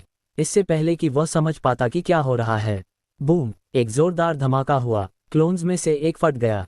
यह एक पार्शल हेवनली ओवरलॉर्ड का आत्मविनाश था। यह कितना शक्तिशाली होगा। विशाल प्रभाव ने लूफियन को चौंका दिया और उसका शरीर अनैच्छिक रूप से रुक गया। विस्फोट ने एक हेवनली ओवरलॉर्ड की आश्चर्यजनक रक्षा को भी भेद दिया था। बस इसी एक प्रहार से लूफियन को पहले मिले हजारों प्रहारों की तुलना में अधिक गंभीर चोटें आईं। झटके से लूफियन को चक्कर आ गया। उसने उम्मीद नहीं की थी कि क्लोन्स आत्मविनाश कर सकते हैं। एक बड़ा ब्लैक होल दिखाई दिया। हालांकि ये ब्लैक होल रोबोशस मदर के आत्मविनाश से बने ब्लैक होल से बहुत छोटा था। 10,000वें हिस्से के बराबर भी नहीं। हालांकि इसकी शक्ति को कम करके नहीं आंका जाना चाहिए। अब जब पहला क्लोन विस्फोट कर दिया गया था, साहिल स्वाभाविक रूप से पीछे नहीं हटेगा। तुरंत बाद बूम बूम बूम और धमाके सुनाई दिए। क्लोन्स एक के बाद एक आत्मविनाश करने लगे। आत्मविनाश करने वाले क्लोन्स से घिरा हुआ लूफियन ने उत्पन्न बल का पूरी तरह से सामना किया। एक शून्य में बहुत दूर जहां एलोरा और अन्य भाग गए थे, वहां एक कान फोड़ने वाली आवाज हुई। सिल्वियो ने तुरंत कुछ गलत महसूस किया और चिल्लाया, ओह नहीं, भागो। जैसे ही उसने ये कहा, एक भयानक प्रभाव ने उन्हें अभिभूत कर दिया, जिससे चारों व्यक्ति दूर जा गिरे। अध्याय 2786। सौभाग्य से वे चोट से बचने के लिए काफी दूर थे। एलोरा, वैलेंटीन और ड्रोगो निश्चित रूप से मारे गए होते यदि वे विस्फोट के केंद्र में होते। सिल्वियो को कम से कम गंभीर चोटें आई होतीं। प्रारंभिक सदमे की लहर के बाद की लहरें आईं, जिससे वे चारों एक साथ युद्ध के मैदान की ओर देखने लगे। वैलेंटीन और ड्रोगो की आंखों में शुद्ध आतंक झलक रहा था। एंशिएंट ओवरलॉर्ड्स के रूप में उन्होंने खुद को इस परिमाण की लड़ाई देखने के लिए पूरी तरह से अयोग्य पाया। एलोरा व्याकुल थी। वह नहीं जानती थी कि साहिल कैसा कर रहा है। लूफियन एक हेवनली ओवरलॉर्ड था। हालांकि साहिल के पास एक पार्शल हेवनली ओवरलॉर्ड की ताकत थी और उसे स्वर्ग विरोधी क्लोनिंग का आशीर्वाद प्राप्त था, वह एक हेवनली ओवरलॉर्ड नहीं था। एलोरा के दिमाग में लूफियन के जीतने की अधिक संभावना थी। एक हेवनली ओवरलॉर्ड बहुत शक्तिशाली होता है। हम 5 लेयर रूलर्स इस लड़ाई के करीब पहुंचने के लायक भी नहीं हैं। कितनी विडंबना है, सिल्वियो ने अपने चेहरे पर आत्महीन भाव के साथ कहा। सिल्वियो, आपको क्या लगता है कि साहिल और लूफियन के बीच की इस लड़ाई में कौन जीत सकता है जो लेले के जीवन और मृत्यु से संबंधित है? एलोरा ने लड़ाई की दिशा में देखते हुए पूछा। ये कहना मुश्किल है। बेशक, मुझे उम्मीद है कि साहिल जीत सकता है, लेकिन लूफियन एक हेवनली ओवरलॉर्ड है और पागल होने के बाद उसकी ताकत एक सामान्य हेवनली ओवरलॉर्ड की तुलना में बहुत अधिक मजबूत है। भले ही साहिल के पास अविश्वसनीय कौशल हो, लेकिन उसके पास लूफियन को हराने का कोई बड़ा मौका नहीं है। उसके लिए लूफियन को चोट पहुंचाना बहुत कठिन है, सिल्वियो ने सच्चाई से उत्तर दिया। क्या आप भी ऐसा सोचते हैं? यदि साहिल हार गया तो हम क्या करेंगे? एलोरा चिंतित दिखी। एलोरा, तुम्हें साहिल के बारे में चिंता करने की जरूरत नहीं है। उसके लिए लूफियन के खिलाफ जीतना कठिन है, लेकिन वह चाहे तो छोड़ सकता है। इतने सारे क्लोन्स के साथ लूफियन के लिए साहिल को पकड़ना आसान नहीं होगा। इसलिए हमें पहले निकलना होगा। वह जब चाहेगा तब निकलने का रास्ता ढूंढ लेगा। एलोरा ने बोलना बंद कर दिया। उसकी आंखें पूरे समय लड़ाई की दिशा में देख रही थीं। उसे उम्मीद थी कि कोई चमत्कार होगा। उसे उम्मीद थी कि साहिल अचानक प्रकट होगा और उसे बताएगा कि उसने लूफियन को भगा दिया है। दुर्भाग्य से ये सिर्फ एक कल्पना हो सकती है। चलो, चूंकि साहिल अकेले लूफियन से लड़ने और रुकने की हिम्मत करता है, उसके पास अपनी रणनीतियां और तरीके होने चाहिए। तुम्हें पता होना चाहिए कि साहिल के पीछे पूरा लेला है, और मेरा मानना है कि भाग्य लेले के अनगिनत जीवित प्राणियों को नहीं छोड़ेगा। सिल्वियो के बोलना समाप्त करने के बाद उसने नेतृत्व किया और जाने के लिए मुड़ा। वैलेंटीन और ड्रोगो उसके पीछे पीछे चले गए। वे बहुत पहले ही निकल जाना चाहते थे और जितना संभव हो सके दूर जाना चाहते थे। हेवनली ओवरलॉर्ड लूफियन मजबूत था, लेकिन साहिल पार्शल हेवनली ओवरलॉर्ड भी शक्तिशाली था। यह हास्यास्पद था। युद्ध के मैदान पर दर्जनों तेज आवाजों के बाद शांति थी। शून्य गायब हो गया, केवल एक विशाल ब्लैक होल रह गया जिसने अपने चारों ओर की हर चीज को निगल लिया। साहिल ब्लैक होल के किनारे पर कमजोरी से खड़ा था, हौंफ रहा था। उसके कपड़े चिथड़े चिथड़े हो गए थे। क्लोन्स का आत्मा विनाश किसी को भी चोट पहुंचाएगा, चाहे वह कोई भी हो। सौभाग्य से वह दूर था और कम प्रभावित हुआ था। उसके सामने कई क्लोन्स ने प्रभाव का विरोध किया था, इसलिए उसकी चोटें गंभीर नहीं थीं। जिस चीज ने वास्तव में साहिल को इतना कमजोर बना दिया था वह वास्तव में क्लोन का विस्फोट करना था। हर बार जब एक क्लोन आत्मा विस्फोट करता तो उसकी दिमागी शक्ति भी प्रभावित होती। भले ही उसके पास सामान्य लोगों से अलग दिमागी शक्ति थी, लेकिन दर्जनों बार के बाद साहिल फिर भी थोड़ा अभिभूत हो गया होगा। इस क्षण वह थका हुआ और चक्कर महसूस कर रहा था। वह भी जो चाहता था वह था लेट जाना और अच्छी नींद लेना। हालांकि उसने ऐसा करने की हिम्मत नहीं की। उसे अभी यह जानना था कि लूफियन कैसा था। हालांकि लूफियन ने दर्जनों क्लोन्स के आत्मा विनाश का सामना किया था और विस्फोट के केंद्र में था, साहिल ने अपनी सतर्कता कम करने की हिम्मत नहीं की। उसने शक्तिशाली हेवनली ओवरलॉर्ड की ताकत और रक्षा देखी थी। साहिल को उम्मीद थी कि लूफियन गंभीर रूप से घायल हो जाएगा, लेकिन उसके मारे जाने की संभावना नहीं थी। उसने इसके बारे में कभी इस तरह नहीं सोचा था। जब साहिल लूफियन के निशान ढूंढ रहा था, तभी अचानक उसके कानों में एक आवाज गूंजी। मैंने तुम्हें पकड़ लिया है साहिल। इस बार तुम कहाँ भागोगे? अचानक साहिल की छाती पर एक हाथ दिखाई दिया। उसने नीचे देखा। किसी समय लूफियन उसके पीछे आ गया था और एक हाथ से उसके शरीर को भेद दिया था। अध्याय 2787। ब्लैक होल के बाहर लूफियन चुपचाप साहिल के पीछे से निकला। उसने अपना दाहिना हाथ एक तेज छेदने वाली तलवार की तरह चलाया जो सीधे साहिल की पीठ के पार चली गई, जिससे उसके पूरे शरीर में एक बर्फीली सिहरन दौड़ गई। वास्तव में लूफियन भी अब अपनी सबसे अच्छी स्थिति में नहीं था। उसके हेवनली ओवरलॉर्ड शरीर को पहले ही कई जगहों पर तोड़ा और क्षतिग्रस्त किया जा चुका था। उसके सभी घाव हड्डियों तक गहरे थे। साहिल के क्लोन के आत्मा विनाश ने लूफियन को बहुत नुकसान पहुंचाया था। रोबोशस मदर के साथ युद्ध में लगी चोटों के साथ लूफियन भी अपनी ताकत के अंत तक पहुंच गया था। उसकी 2 गंभीर चोटें आत्मा विस्फोट के कारण हुई थीं। केवल इस स्तर का हमला ही वास्तव में लूफियन को चोट पहुंचा सकता था। गंभीर रूप से घायल होने के बावजूद लूफियन के चेहरे पर अभी भी मुस्कान थी। उसने साहिल को पकड़ लिया था, इसलिए उसकी चोटों से कोई फर्क नहीं पड़ता था। नई चोटें जुड़ने पर भी लूफियन को कोई परवाह नहीं थी। अपने हेवनली ओवरलॉर्ड शरीर की ताकत के साथ उसे ठीक होने में ज्यादा समय नहीं लगेगा। अब जबकि उसने साहिल को पकड़ लिया था, सब कुछ खत्म हो गया था। जैसे ही लूफियन साहिल को नष्ट करने वाला था, अचानक उसे अपने दिल में दर्द महसूस हुआ। उसने नीचे देखा और अपनी छाती के सामने एक लाल तलवार की नोक देखी। साथ ही लूफियन को कुछ अजीब भी महसूस हुआ। ओह नहीं, ये साहिल का मुख्य रूप नहीं था। अपनी पिछली उत्तेजना में लूफियन को यह एहसास नहीं हुआ था कि उसने इसके बजाय साहिल के क्लोन्स में से एक को पकड़ लिया था। क्लोन एक भयावह मुस्कान प्रकट करने के लिए मुड़ा। लूफियन, मैंने तुम्हें पकड़ लिया है। उन शब्दों के साथ वह लूफियन की आंखों के सामने ओझल हो गया। वह एक क्लोन था। लूफियन ने अपनी मुट्ठियां भींच लीं और उसका गुस्सा अपनी सीमा तक बढ़ गया। वह एक हेवनली ओवरलॉर्ड था और एकमात्र पार्शल हेवनली ओवरलॉर्ड ने उसे मूर्ख बना दिया था। इसके अलावा वह गंभीर रूप से घायल भी था। यह उसके लिए बहुत बड़ा अपमान था। ये सभी हेवनली ओवरलॉर्ड्स का भी अपमान था। अपनी छाती में तलवार की अनदेखी करते हुए लूफियन ने जोर से अपना शरीर घुमाया। साहिल ने तलवार बाहर निकाली और लूफियन से दूरी बनाए रखने के लिए पीछे हट गया। साहिल अभी अपनी योजना से संतुष्ट था। इसने उसके अंदाजे की पुष्टि भी की। ईवल स्प्लिटिंग स्वॉर्ड वास्तव में ब्रह्मांड की हर चीज को काट सकती थी। ये हेवनली ओवरलॉर्ड के शरीर को भी काट सकती थी। हालांकि ये केवल तभी किया जा सकता था जब मुख्य रूप ने तलवार पकड़ी हो। केवल तलवार के बल में ऐसी शक्ति और प्रभाव नहीं होगा। जैसे ही साहिल लूफियन के शरीर में ईवल स्प्लिटिंग स्वॉर्ड घोंप रहा था, उसे कोई प्रतिरोध महसूस नहीं हुआ। ये बहुत आसानी से अंदर चली गई। एक साधारण खजाना कभी भी हेवनली ओवरलॉर्ड के शरीर में नहीं घुस सकता था। अध्याय 2788। यह उसकी त्वचा को भी नहीं काट सकता था। यह ईवल स्प्लिटिंग स्वॉर्ड थी जो ब्रह्मांड की हर चीज को काट सकती थी। ये शीर्ष 3 एंशंट वेपन्स से कम नहीं थी। सिस्टम से कुछ भी निश्चित रूप से शीर्ष स्तर का था। चाहे क्लोनिंग हो या ईवल स्प्लिटिंग स्वॉर्ड, वे दोनों स्वर्ग विरोधी थे। साहिल, तुम्हारी ताकत मुझे आश्चर्यचकित करती है। जब से मैं एक हेवनली ओवरलॉर्ड बना हूं, ये दूसरी बार है जब मैं इतना गंभीर रूप से घायल हुआ हूं। यहां तक कि जब रोबोशस मदर मेरे खिलाफ ऑलमाइटी द्वारा दिए गए खजाने का उपयोग करती है, तो वह मुझे इस तरह चोट नहीं पहुंचा सकती थी। मुझे गंभीर रूप से घायल करने के लिए उसे रोबोशस द्वारा अनगिनत वर्षों से संचित ऊर्जा को विस्फोट करना पड़ा। तुमने इसे केवल अपनी पार्शल हेवनली ओवरलॉर्ड ताकत पर भरोसा करके किया। यह अद्भुत है। ये वास्तव में अद्भुत है। जब लूफियन बोला तो उसका स्वर शांत लग रहा था।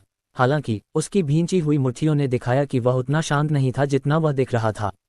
एक शक्तिशाली हेवनली ओवरलॉर्ड को साहिल, जो पार्शल हेवनली ओवरलॉर्ड है, द्वारा इस हद तक घायल कर दिया गया था। लेला को छोड़ दें तो ब्रह्मांड की सभी सभ्यताओं में कोई दूसरा व्यक्ति नहीं हो सकता जो ऐसा कर सके। बेशक लूफियन ने एक पार्शल हेवनली ओवरलॉर्ड द्वारा गंभीर रूप से घायल होने वाले हेवनली ओवरलॉर्ड की मिसाल भी कायम की।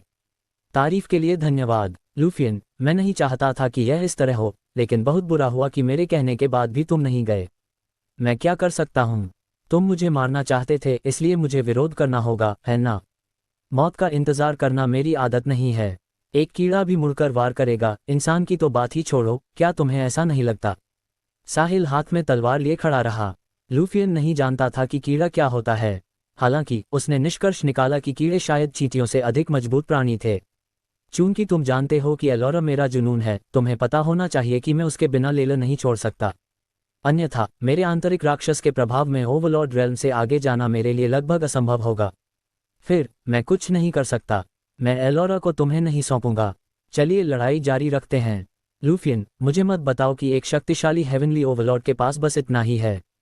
साहिल ने अपनी तलवार लूफियन की ओर तानी और एक तीखी ऊर्जा उस पर छा गई। ऊर्जा हेवनली ओवरलॉर्ड लूफियन के लिए बहुत कमजोर थी, लेकिन वह इसमें खतरे का संकेत महसूस कर सकता था। यह बहुत विरोधाभासी था, लेकिन यह वास्तविक था। लूफियन ने एक पल के लिए सोचा और समस्या का पता लगा लिया। खतरा साहिल नहीं बल्कि उसके हाथ में तलवार थी। इस तलवार ने अभी बिना किसी प्रयास के उसके हेवनली ओवरलॉर्ड के शरीर को भेद दिया था, इसलिए ये कुछ असाधारण होना चाहिए। इसके अलावा उसके घाव में अभी भी हल्की जलन महसूस हो रही थी। एक रहस्यमय शक्ति घाव को भरने से रोक रही थी। लूफियन ने अपने मन में अंदाजा लगाया कि साहिल के हाथ में लाल तलवार शायद ओवरलॉर्ड रेल्म से ऊपर के ऑलमाइटी द्वारा परिष्कृत हथियार थी। अन्यथा उसके लिए उसके हेवनली ओवरलॉर्ड के शरीर को छेदना और उसे ठीक होने से रोकना असंभव होता। हेवनली ओवरलॉर्ड बनने के बाद लूफियन का सामना ऑलमाइटीज के हथियारों के साथ 2 लड़ाइयों से हुआ। वह नहीं जानता था कि उसे भाग्यशाली माना जा सकता है या नहीं। भयंकर उकसावे का सामना करते हुए लूफियन ने अपना नाम साफ करने के लिए तुरंत प्रतिद्वंद्वी से लड़ाई नहीं की। इसके बजाय उसने साहिल के हाथ में लाल तलवार को घूरा और पूछा, साहिल, तुम्हें अपने हाथ में तलवार कहाँ से मिली? मैंने इसे परिष्कृत किया है। बिल्कुल। साहिल ने ईवल स्प्लिटिंग स्वॉर्ड पर नजर डाली और उत्तर दिया, असंभव। तुम सिर्फ एक पार्शल हेवनली ओवरलॉर्ड हो। ऐसा कोई तरीका नहीं है कि तुम इतने जादुई हथियार को परिष्कृत कर सको। लूफियन ने तुरंत जोर से सवाल किया। उसने साहिल की एक भी बात पर विश्वास नहीं किया। एकमात्र पार्शल हेवनली ओवरलॉर्ड एक ऐसा हथियार कैसे परिष्कृत कर सकता था जो उसे आसानी से छेद सके? लूफियन इसके बजाय यह विश्वास करेगा कि साहिल को यह किसी अवशेष से मिला है या उसकी मुलाकात किसी शक्तिशाली व्यक्ति से हुई है जिसने उसे ये दिया है। उसने यह मानने से इनकार कर दिया कि साहिल इसे स्वयं परिष्कृत कर सकता था। ये तुम पर निर्भर है कि तुम मुझ पर विश्वास करना चाहते हो या नहीं। तो क्या हुआ अगर मैंने इसे परिष्कृत किया? तो क्या हुआ अगर मैंने इसे परिष्कृत नहीं किया? क्या अंतर है? तुम्हें बस ये जानने की ज़रूरत है कि मैं इसे पकड़े हुए हूँ, साहिल ने लापरवाही से कहा। उसे समझ नहीं आ रहा था कि लूफियन इतने बेवकूफ़ी भरे सवाल पर क्यों ध्यान केंद्रित करेगा। क्या वह समय बिता रहा था? बेशक, एक अंतर है। ये तलवार एक ऑलमाइटी के बराबर खजाना है और तुम, एक पार्शल हेवनली ओवरलॉर्ड, कहते हो कि तुमने इसे वास्तव में खुद बनाया है। क्या तुम्हें डर नहीं है कि अगर यह बात बाहर निकली तो लोग तुम पर हंसेंगे? हे लूफियन, क्या तुम अभी भी लड़ना चाहते हो? यह मत सोचो कि मैं तुम्हारा उद्देश्य नहीं जानता। क्या तुम सिर्फ इसलिए देरी कर रहे हो ताकि तुम्हारा शरीर खुद को ठीक कर सके? कितनी भ्रमपूर्ण बात है। ईवल स्प्लिटिंग स्वॉर्ड के कारण लगी चोटें इतनी आसानी से ठीक नहीं होंगी, भले ही तुम एक हेवनली ओवरलॉर्ड क्यों न हो। अध्याय 2789। बेशक, लूफियन जानता था कि साहिल का क्या मतलब था। क्लोन्स के विस्फोटों के कारण लगी चोटें बहुत जल्दी ठीक हो गई थीं। हालांकि तलवार से लगी चोटें नहीं हुई थीं। एक रहस्यमय शक्ति चुपके से ठीक होने से रोक रही थी। लूफियन ने अपने दिल में आह भरी। क्या शानदार ईवल स्प्लिटिंग स्वॉर्ड है। यदि वह इस तलवार को प्राप्त कर सके तो यह निश्चित रूप से उसे और अधिक शक्तिशाली बनने में मदद करेगी और उसकी युद्ध शक्ति को दोगुना कर देगी। साहिल भी बुरा नहीं था। उसके जैसा एकमात्र पार्शल हेवनली ओवरलॉर्ड क्लोनिंग और ईवल स्प्लिटिंग स्वॉर्ड, दो स्वर्ग विरोधी गुप्त तकनीकों और खजानों का मालिक हो सकता था। यह आश्चर्य की बात नहीं थी कि वह एक हेवनली ओवरलॉर्ड के साथ प्रतिस्पर्धा कर सकता था। जैसे ही लूफियन स्तब्ध हुआ, साहिल ने हमला कर दिया। वह लूफियन को अपनी चोट से उबरने का एक और मौका नहीं देना चाहता था। ईवल स्प्लिटिंग स्वॉर्ड को पकड़े हुए उसने घुमाया। तलवार से एक लाल शक्ति लूफियन पर बरसी। साथ ही कई और क्लोन्स ने लूफियन को घेर लिया। ऐसा नहीं है कि साहिल और बुलाना नहीं चाहता था, लेकिन वह उनमें से केवल इतने ही नियंत्रित कर सकता था। उसने दर्जनों क्लोन्स को आत्मा विस्फोट कर दिया, जिससे उसकी दिमागी शक्ति को काफी नुकसान पहुंचा। वह भी थकावट के करीब पहुंच रहा था, इसलिए उसे इसे जल्दी से हल करना था और लूफियन को लेलर से बाहर निकालना था। Boom boom boom. लूफियन तलवार की शक्ति से बच गया और साहिल का क्लोन फिर से करीब आ गया, जिसके बाद कई तेज आवाजें आईं। लूफियन साहिल के क्लोन के आत्मा विस्फोट का मुकाबला करने के लिए कुछ नहीं कर सका। यह विस्फोट बेहद शक्तिशाली और व्यापक था, जिससे बचना असंभव था भले ही वह चाहता हो। वह केवल इतना ही कर सकता था कि विस्फोट के केंद्र में होने से बचे। यदि वह फिर से दर्जनों क्लोन्स से घिर गया तो वह विस्फोट के केंद्र में होगा। लूफियन को लग रहा था कि वह इससे बच नहीं पाएगा। यदि एक हेवनली ओवरलॉर्ड एक पार्शल हेवनली ओवरलॉर्ड के हाथों मर गया तो यह हास्यास्पद होगा। कई क्लोन्स के आत्मा विनाश के बाद साहिल ने उसका पीछा नहीं किया। इससे लूफियन को साहिल की कमजोरी का पता चल गया। ऐसा लग रहा था कि दूसरा पक्ष भी अपनी उड़ान के अंत में एक तीर था। इस खोज ने तुरंत लूफियन को ऊर्जावान बना दिया। एक बार जब साहिल ने अपने क्लोन्स की सुरक्षा खो दी तो लूफियन उसे गंभीर रूप से घायल होने के बावजूद भी मार गिराने में सक्षम होगा।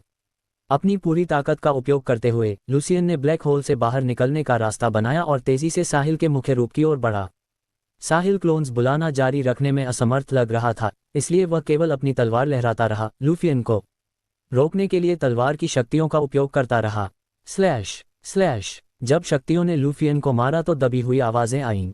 लूफियन की रक्षा टूट गई थी और वह अब साहिल की तलवार की शक्ति को पूरी तरह से अवरुद्ध नहीं कर सकता था। शक्ति की हर किरण लूफियन के मांस को काट सकती थी। भले ही इससे लूफियन की नींव को चोट न पहुंचे, फिर भी इसने उसे गंभीर दर्द महसूस कराया। लूफियन ने दांत पीसे और साहिल की ओर दौड़ते हुए दर्द सहा। उसने रोबोशस मद से लड़ते समय पहले भी ये दर्द सहा था। उस समय उसके शरीर में ऑलमाइटी के खजाने द्वारा अनगिनत खूनी छेद भी कर दिए गए थे। वह अब से भी बदतर था। दोनों के बीच की दूरी कम होते देख लूफियन के चेहरे पर पागलपन का भाव आ गया। वह इस बात पर विचार कर रहा था कि अपनी नफरत को कम करने के लिए पकड़े जाने के बाद साहिल से बदला कैसे लिया जाए। लूफियन को लगा कि उसने एक पार्शल हेवनली ओवरलॉर्ड द्वारा घायल होकर सभी हेवनली ओवरलॉर्ड्स को अपमानित किया है। हा, साहिल, तुम्हें क्या हुआ है? अपने क्लोन्स का विस्फोट करना जारी रखो। तुम क्यों रुक रहे हो? क्या तुम थक गए हो? मुझे लगा कि तुम एक अनंत लूप में क्लोन्स बुला सकते हो। मैं देखना चाहूंगा कि तुम अपने क्लोन्स की मदद के बिना कहाँ भागोगे। लूफियन पागलों की तरह हंसा। साहिल ने यह सुनकर कुछ नहीं कहा। उदास चेहरे के साथ वह अपनी तलवार लहराता रहा। अध्याय 2790। तो निश्चित रूप से उसे अपनी भड़ास निकालने की जरूरत थी। यदि उसके पास हेवनली ओवरलॉर्ड का शक्तिशाली शरीर नहीं होता तो उसका एक अंश भी नहीं बचता। लूफियन ऐसा लग रहा था जैसे वह जीतने वाला हो। जब साहिल के पास कोई क्लोन्स नहीं थे तो वह साहिल से परेशान नहीं था। ईवल स्प्लिटिंग स्वॉर्ड होने पर भी यह वैसा ही होगा। चूंकि उनके बीच कोई क्लोन्स नहीं थे, लूसियन बहुत करीब पहुंचने में कामयाब रहा। अचानक लूफियन के सामने एक आकृति दिखाई दी जिसने उसका रास्ता रोक दिया। लूफियन एक पल के लिए दंग रह गया, फिर वह मुस्कुराया जब उसने देखा कि केवल एक क्लोन है, इसलिए उसने सीधे उसके पास जाने का फैसला किया। वह एक ही क्लोन से परेशान नहीं था। भले ही क्लोन ने आत्मा विस्फोट किया हो, ये केवल उसकी चोटों को बढ़ाएगा और वह मरेगा नहीं। यदि वह नहीं मरा तो साहिल ही मरेगा। हालांकि साहिल के क्लोन ने इस बार आत्मा विस्फोट नहीं किया। इसके बजाय ये लूफियन की ओर झपटा। जब दोनों पक्ष संपर्क में आने ही वाले थे तो क्लोन के हाथ में नीले प्रभामंडल वाला एक हथौड़ा दिखाई दिया। फिर उसने अपनी पूरी ताकत से लूफियन को मारा। यह कोई साधारण हथौड़ा नहीं था, बल्कि गॉड ऑफ थंडर हैमर था जिसे साहिल ने स्टार किंगडम में नीलामी से खरीदा था। यह सिस्टम के अंतिम विकास के लिए आवश्यक शीर्ष 3 एंशिएंट वेपन्स में से एक था। चूंकि सिस्टम इसे एंशिएंट वेपन कह रहा था, इसलिए इसकी शक्ति को निश्चित रूप से कम नहीं आंका जा सकता था। साहिल ने गॉड ऑफ थंडर हैमर मिलने के बाद से इसका उपयोग नहीं किया था। मुख्य कारण यह था कि उसका कभी किसी मजबूत दुश्मन से सामना नहीं हुआ था। अब जबकि उसकी मुलाकात अपने जीवन के सबसे मजबूत दुश्मन से हुई थी, साहिल उससे निपटने के लिए अपने सभी साधनों का उपयोग करेगा। गॉड ऑफ थंडर हैमर इस समय काम आया। तड़प, एक जोरदार आवाज। लूफियन और क्लोन के एक दूसरे के खिलाफ जाने के साथ कोई उनके टकराने के बल की कल्पना कर सकता है। जब लूफियन का अत्यंत आत्मविश्वासी हेवनली ओवरलॉर्ड शरीर हथौड़े से टकराया तो उसने सोचा कि वह उसे दूर फेंक सकता है। हालांकि परिणाम अप्रत्याशित था। लूफियन को अपने शरीर पर एक विशाल बल महसूस हुआ और वह पीछे की ओर उड़ गया। उस क्षण उसका दिमाग गूंज उठा और खाली हो गया। पफ, तीव्र झटके ने लूफियन को ब्लड एसेंस थूकने पर मजबूर कर दिया। किसी को पता होना चाहिए कि उसने अपने चारों ओर दर्जनों क्लोन्स के आत्मा विस्फोट को सहन किया था, बिना कभी खून की उल्टी किए। हालांकि वह अभी टक्कर के बाद खून की उल्टी कर रहा था। दोनों पक्ष हिंसक रूप से टकराए।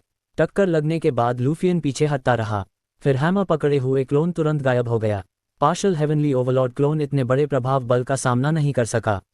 हैमर भी वापस उड़ गया और साहिल के मुख्य रूप के हाथों में लौट आया। कुछ समय बाद लूफियन आखिरकार होश में आ गया। वह साहिल के बगल में था, लेकिन अब उनके बीच फिर से दूरी हो गई थी। साहिल को पकड़ना चाहना फिर से एक विलासिता बन गया था। इस टक्कर के बाद उसकी चोटें फिर से बढ़ गईं। लूफियन तुरंत दुख और गुस्से से भर गया, जिससे वह अंदर ही अंदर दहाड़ने लगा। ये क्यों हो रहा है? भले ही मैं एक हेवनली ओवरलॉर्ड बन गया हूं, फिर भी मुझे एक पार्शल हेवनली ओवरलॉर्ड द्वारा क्यों दबाया जा रहा है? हालांकि यह अभी खत्म नहीं हुआ था। एक सुनहरी रोशनी चमकी और लूफियन के शरीर को फिर से छेद दिया। अध्याय 2791। लूफियन पहले से ही गॉड ऑफ थंडर हैमर के साथ अपनी पिछली टक्कर से लड़खड़ा रहा था, तभी एक और विनाशकारी प्रहार उस पर लगा। एक शानदार सुनहरी रोशनी ने उसके पहले से ही गंभीर रूप से घायल शरीर को भेद दिया।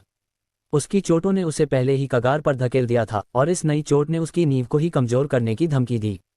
यदि उसे स्वस्थ होने के लिए कोई जगह नहीं मिली तो जल्द ही उसके शरीर के लिए गंभीर परिणाम होंगे। वह भविष्य में कभी प्रगति करने में सक्षम नहीं हो पाएगा। ये कुछ ऐसा था जिसे लूफियन किसी भी कीमत पर स्वीकार नहीं कर सकता था। उसने कभी उम्मीद नहीं की थी कि ये चोटें रोबोशस मदर से लड़ते समय लगी चोटों से भी अधिक गंभीर होंगी। दोनों ही बार वह पार्शल हेवनली ओवरलॉर्ड्स द्वारा घायल किया गया था। इसने लूफियन को अपनी ही ताकत पर सवाल उठाने पर मजबूर कर दिया। वह रोबोशस मदर से उतना परेशान नहीं था। आखिरकार उसने अपनी जान देकर इसकी कीमत चुकाई थी। हालांकि इस बार वह न केवल घायल था, बल्कि साहिल अभी भी उसके सामने वहीं खड़ा था। इसके अलावा वह कभी भी साहिल को चोट पहुंचाने में कामयाब नहीं हुआ। इस पूरे समय वह केवल साहिल के क्लोन्स के साथ लड़ रहा था और प्रतिद्वंद्वी ने उसे पूरी तरह से दबा दिया था। कोई विश्वास नहीं करेगा कि एक पार्शल हेवनली ओवरलॉर्ड एक शक्तिशाली हेवनली ओवरलॉर्ड को दबा सकता है। हालांकि ऐसा हुआ था। लूफियन ने अपना सिर उठाया और पिछले हमले की दिशा में देखा। तब लूफियन ने साहिल के क्लोन्स में से एक को सुनहरी धनुष लिए हुए देखा, जो उस पर निशाना साध रहा था। यह एक और हथियार था जिसने उसके लिए एक महत्वपूर्ण खतरा पैदा किया था। लूफियन का शरीर सुन्न महसूस हुआ। ईवल स्प्लिटिंग स्वॉर्ड, वह हथौड़ा जो उसे उड़ा सकता था, और अब ये दुर्जय सुनहरी धनुष, इन तीनों हथियारों में उसके शरीर को महत्वपूर्ण नुकसान पहुंचाने की क्षमता थी। लूफियन थोड़ा आशंकित था। क्या साहिल ने किसी ऑलमाइटी के मकबरे में सेंध लगाई थी? वह एक के बाद एक नई तकनीकें और हथियार निकाल रहा था। यदि वे लूफियन के पास होते तो उसकी युद्ध प्रभावशीलता निश्चित रूप से बहुत बेहतर होती। लूफियन जानता था कि आज उसके पास कोई मौका नहीं होगा। उसने साहिल के साथ लड़ना जारी रखने की हिम्मत नहीं की। भले ही वह सब कुछ जोखिम में डालकर साहिल को मार सकता था, लेकिन उसे भी अपूरणीय क्षति होगी। परिणाम कुछ ऐसा था जिसे लूफियन सहन नहीं कर सकता था। लूफियन, तुम मेरे गॉड ऑफ थंडर हैमर और सनबो के बारे में कैसा महसूस करते हो? क्या तुम उनसे संतुष्ट हो? साहिल हंसा। अपने सतर्क चरित्र के साथ वह अपने मुख्य रूप को लूफियन के सामने कैसे उजागर कर सकता था? यह शुरू से ही एक योजना थी। वह लूफियन को अपने क्लोन्स के साथ दिखाएगा, फिर वह अपने पास दो और रखेगा और चुपके से लूफियन पर हमला करने के लिए गॉड ऑफ थंडर हैमर और सनबो का उपयोग करेगा। जब साहिल ने ये दो हथियार प्राप्त किए थे तो उनकी अधिकांश शक्ति सील कर दी गई थी। इसे पाने के बाद उसने इसकी सील को आंशिक रूप से खोलने और हथियार की कुछ शक्ति को बहाल करने के लिए सिस्टम का उपयोग किया। परिणाम काफी स्पष्ट था। चाहे वह गॉड ऑफ थंडर हैमर हो या सनबो, सील का हिस्सा जारी होने के बाद वे आसानी से लूफियन को चोट पहुंचा सकते थे। अध्याय 2792। वास्तव में वे अपने नाम के अनुरूप थे। साहिल, मैंने तुम्हें कमा का। मैंने सोचा था कि एक मामूली पार्शल हेवनली ओवरलॉर्ड मेरा कुछ नहीं बिगाड़ सकता, लेकिन अप्रत्याशित रूप से मुझे अप्रत्याशित विफलता का सामना करना पड़ा। साहिल, तुम्हें पूरे ब्रह्मांड में सबसे मजबूत पार्शल हेवनली ओवरलॉर्ड माना जा सकता है। लूफियन ने आह भरी। उसका शरीर गंभीर रूप से क्षतिग्रस्त होने के बाद लूफियन शांत हो गया। यदि वह क्रोध करना जारी रखता तो उसका शरीर अपंग हो जाता। धन्यवाद। सच कहूं तो लूफियन, मैंने वास्तव में आपसे अपने सभी तुरुप के पत्तों का उपयोग करने के लिए मजबूर करने की उम्मीद नहीं की थी। हालांकि तुम एक हेवनली ओवरलॉर्ड हो, तुम सिर्फ एक नौसिखिया हो।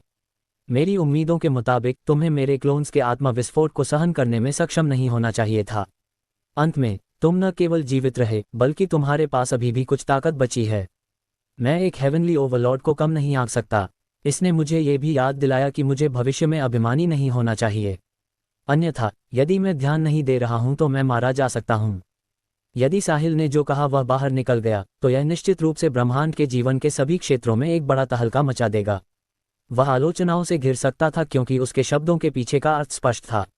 वह कह रहा था कि एक नौसिखिया हेवनली ओवरलॉर्ड उसके सभी तुरुप के पत्तों के योग्य नहीं था। एक पार्शल हेवनली ओवरलॉर्ड की एक वास्तविक हेवनली ओवरलॉर्ड को नीचा दिखाने की हिम्मत कैसे हुई? कोई भी इस पर विश्वास नहीं करेगा, चाहे वे कहीं भी हों। यहाँ तक कि एक नौसिखिया हेवनली ओवरलॉर्ड भी ऐसा कोई नहीं था जिसके बारे में एक पार्शल हेवनली ओवरलॉर्ड जल्दबाजी में टिप्पणी कर सके।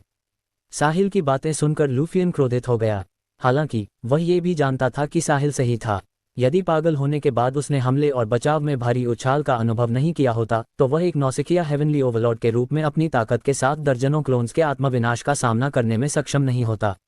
एक पार्शल हेवनली ओवरलॉर्ड के आत्मविनाश की शक्ति आश्चर्यजनक थी, दर्जनों निरंतर आत्मविनाश की तो बात ही छोड़िए।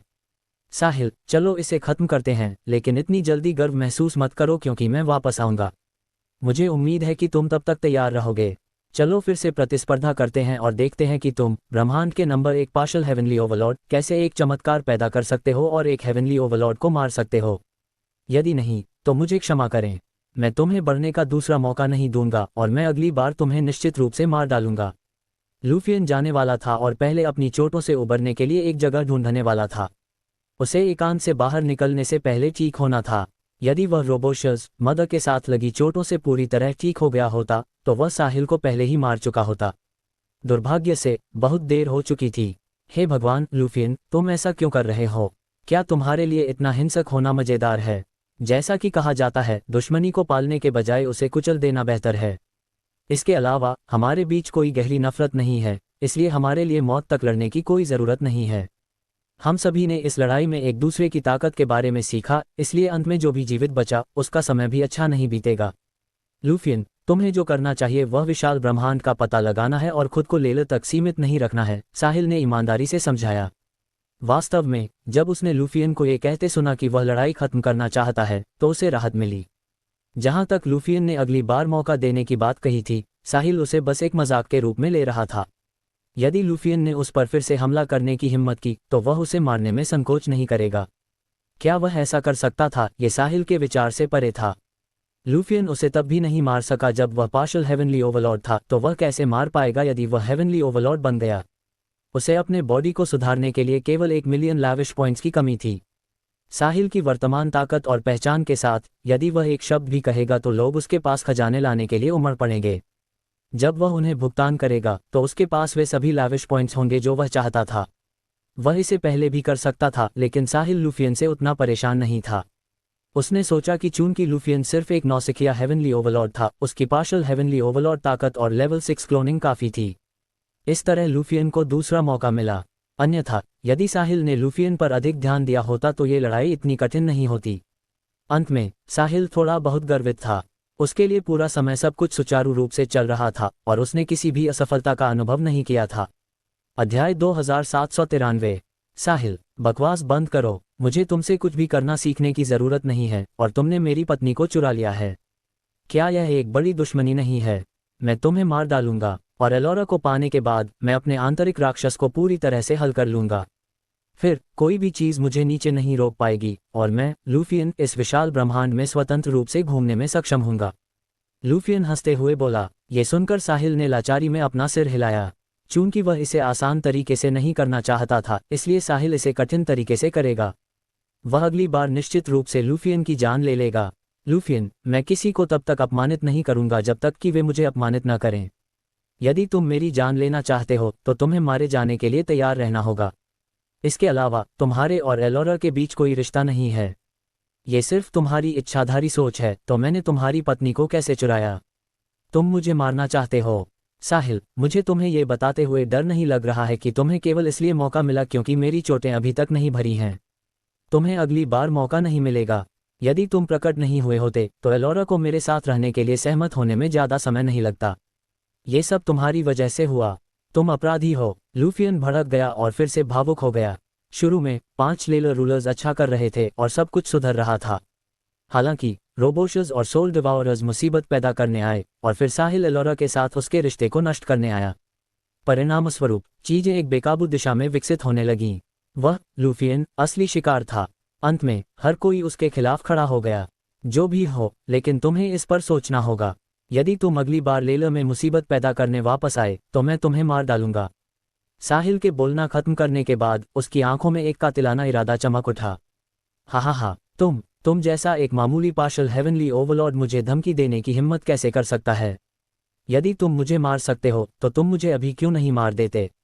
मुझे लगता है कि तुम भी अपनी सीमा तक पहुंच गए हो। साहिल, तुम अपने बारे में बहुत ज्यादा सोचते हो। भले ही तुम्हारे पास 3 प्राचीन हथियार और एक स्वर्ग विरोधी तकनीक हो, फिर भी तुम सिर्फ एक पार्शल हेवनली ओवरलॉर्ड हो। यदि मुझे डर नहीं होता कि मेरी चोटें मेरी भविष्य की प्रगति को प्रभावित करेंगी तो मैं तुम्हें अभी मार देता। लूफियन हंसा। लूफियन, तुम सही कह रहे हो। मैं वास्तव में अपनी सीमा तक पहुंच गया हूं, लेकिन मुझे डर है कि तुम मुझे मार नहीं सकते। बेशक, तुम सब कुछ जोखिम में डाल सकते हो और कोशिश कर सकते हो। आखिरकार ये तुम्हारा आखिरी और सबसे अच्छा मौका है। यदि तुम इसे गंवा देते हो तो ये तुम्हारे पास फिर कभी नहीं होगा। साहिल, मैंने तुमसे कहा था कि यह इसका अंत है। मैं तुम पर फिर से हमला नहीं करूंगा, इसलिए तुम्हें अच्छे से रहना चाहिए। अपने आखिरी पलों का आनंद लो। जब मैं अपनी चोटें ठीक करने के बाद वापस आऊंगा तो वह तुम्हारा मृत्यु का दिन होगा।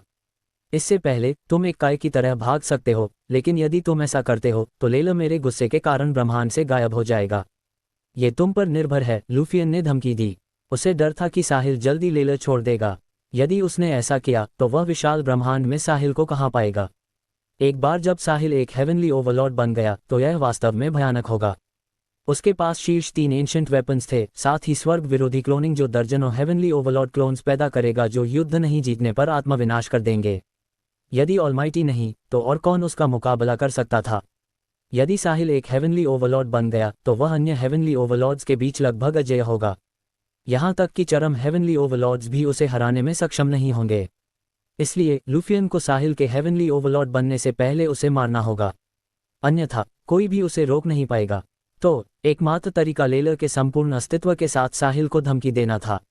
मैं इंतजार करूंगा, साहिल ने केवल 2 सरल शब्दों में उत्तर दिया। ठीक है, हम बाद में फिर मिलेंगे। मुझे उम्मीद है कि तब तुम भागोगे नहीं। लूफियन के बोलना खत्म करने के बाद उसने साहिल को गहराई से देखा, जैसे कि इस व्यक्ति को याद रखना हो। फिर वह गायब हो गया क्योंकि उसका शरीर तारों की रोशनी के बिंदुओं में बदल गया। साहिल वहीं खड़ा रहा जहां वह था। जब उसने महसूस किया कि लूफियन वास्तव में चला गया है तो उसने एक लंबी सांस ली। सनबो थामे हुए क्लोन गायब हो गया और धनुष उसके हाथों में गिर गया। साहिल ने इसे गॉड ऑफ थंडर हैमर और ईवल स्प्लिटिंग स्वॉर्ड के साथ रख दिया। फिर साहिल ने जैसे अपनी सारी ऊर्जा खो दी हो। वह लगभग खुद को संभाल नहीं पा रहा था। उसके दिमाग में हो रहे चीरने वाले दर्द ने उसे हाँफने पर मजबूर कर दिया। वह भी शांत होने का नाटक कर रहा था। ये लड़ाई निश्चित रूप से उसके द्वारा अनुभव की गई सबसे कठिन और खतरनाक लड़ाई थी।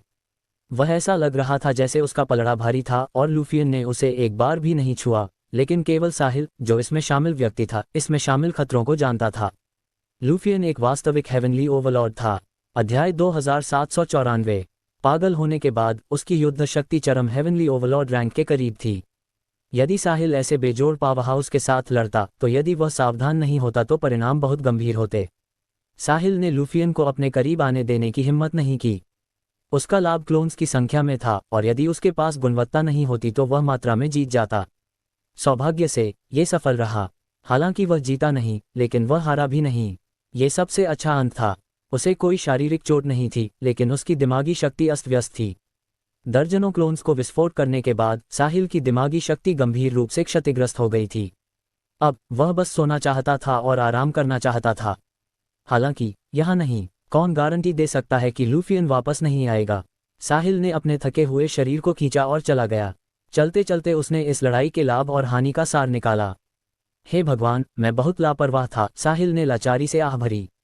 किसने सोचा होगा कि लूफियन के हेवनली ओवरलॉर्ड रैंक में कदम रखने के ठीक बाद उसकी युद्ध शक्ति चरम हेवनली ओवरलॉर्ड तक पहुंच जाएगी।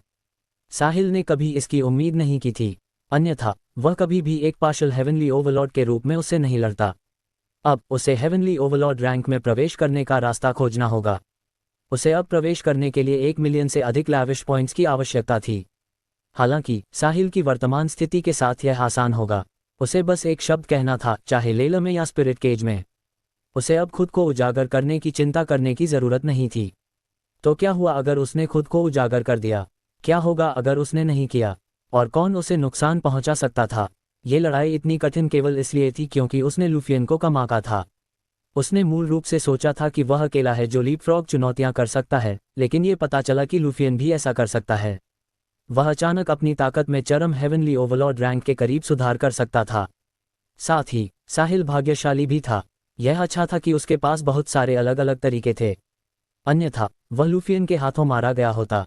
वह और मजबूत हो सकता था, लेकिन अंत में वह अपनी लापरवाही के कारण हार गया।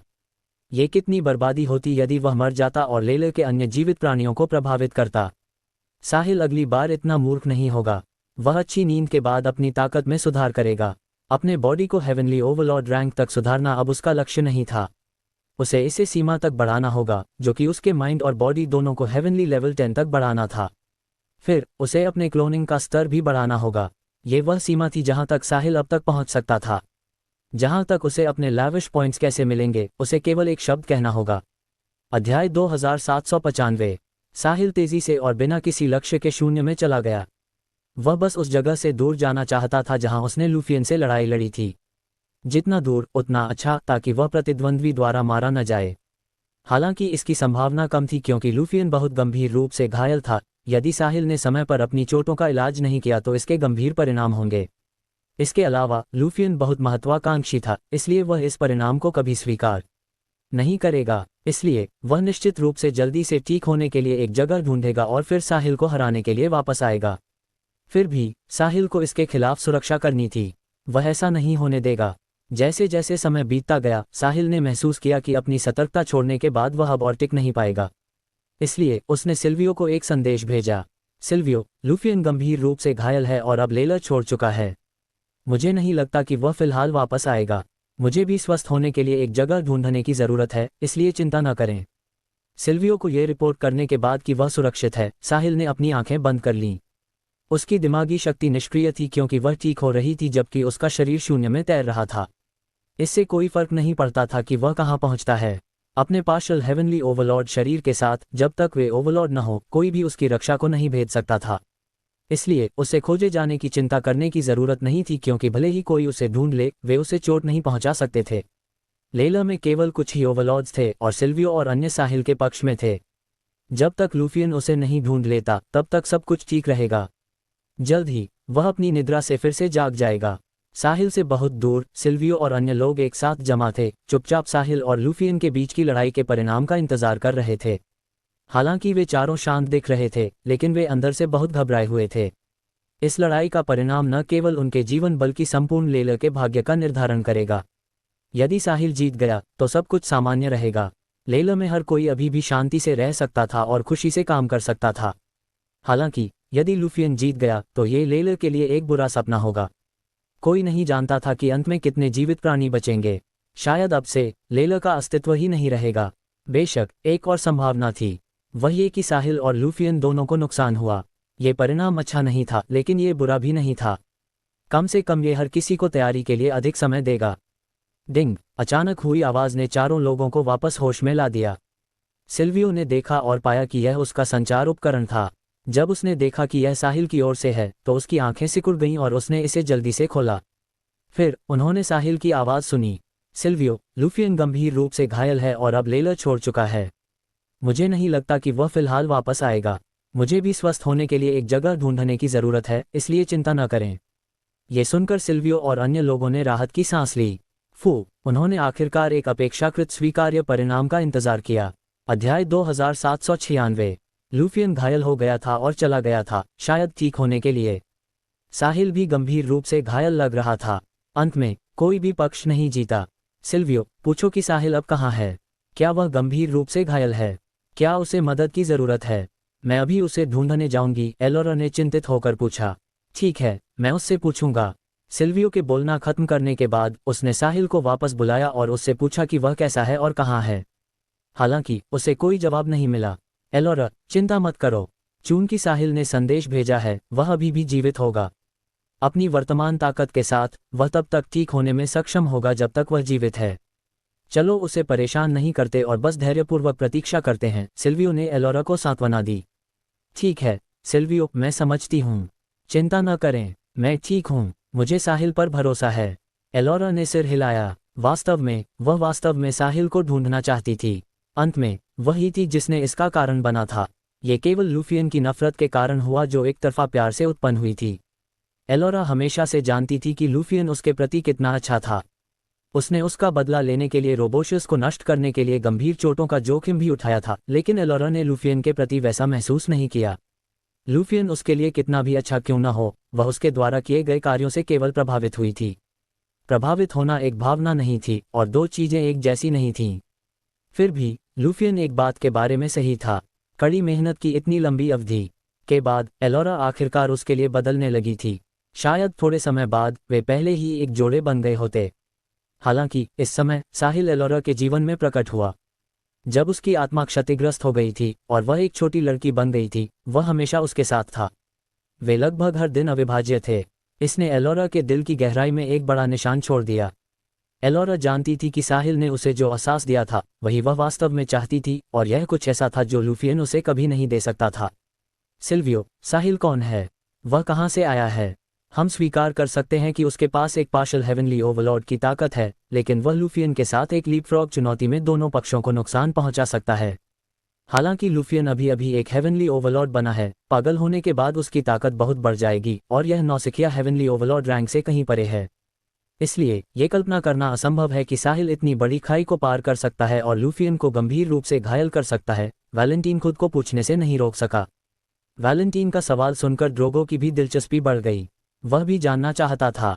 ये चौंकाने वाला था कि साहिल के पास इतनी कम उम्र में पार्शियल हेवनली ओवरलॉर्ड की ताकत थी।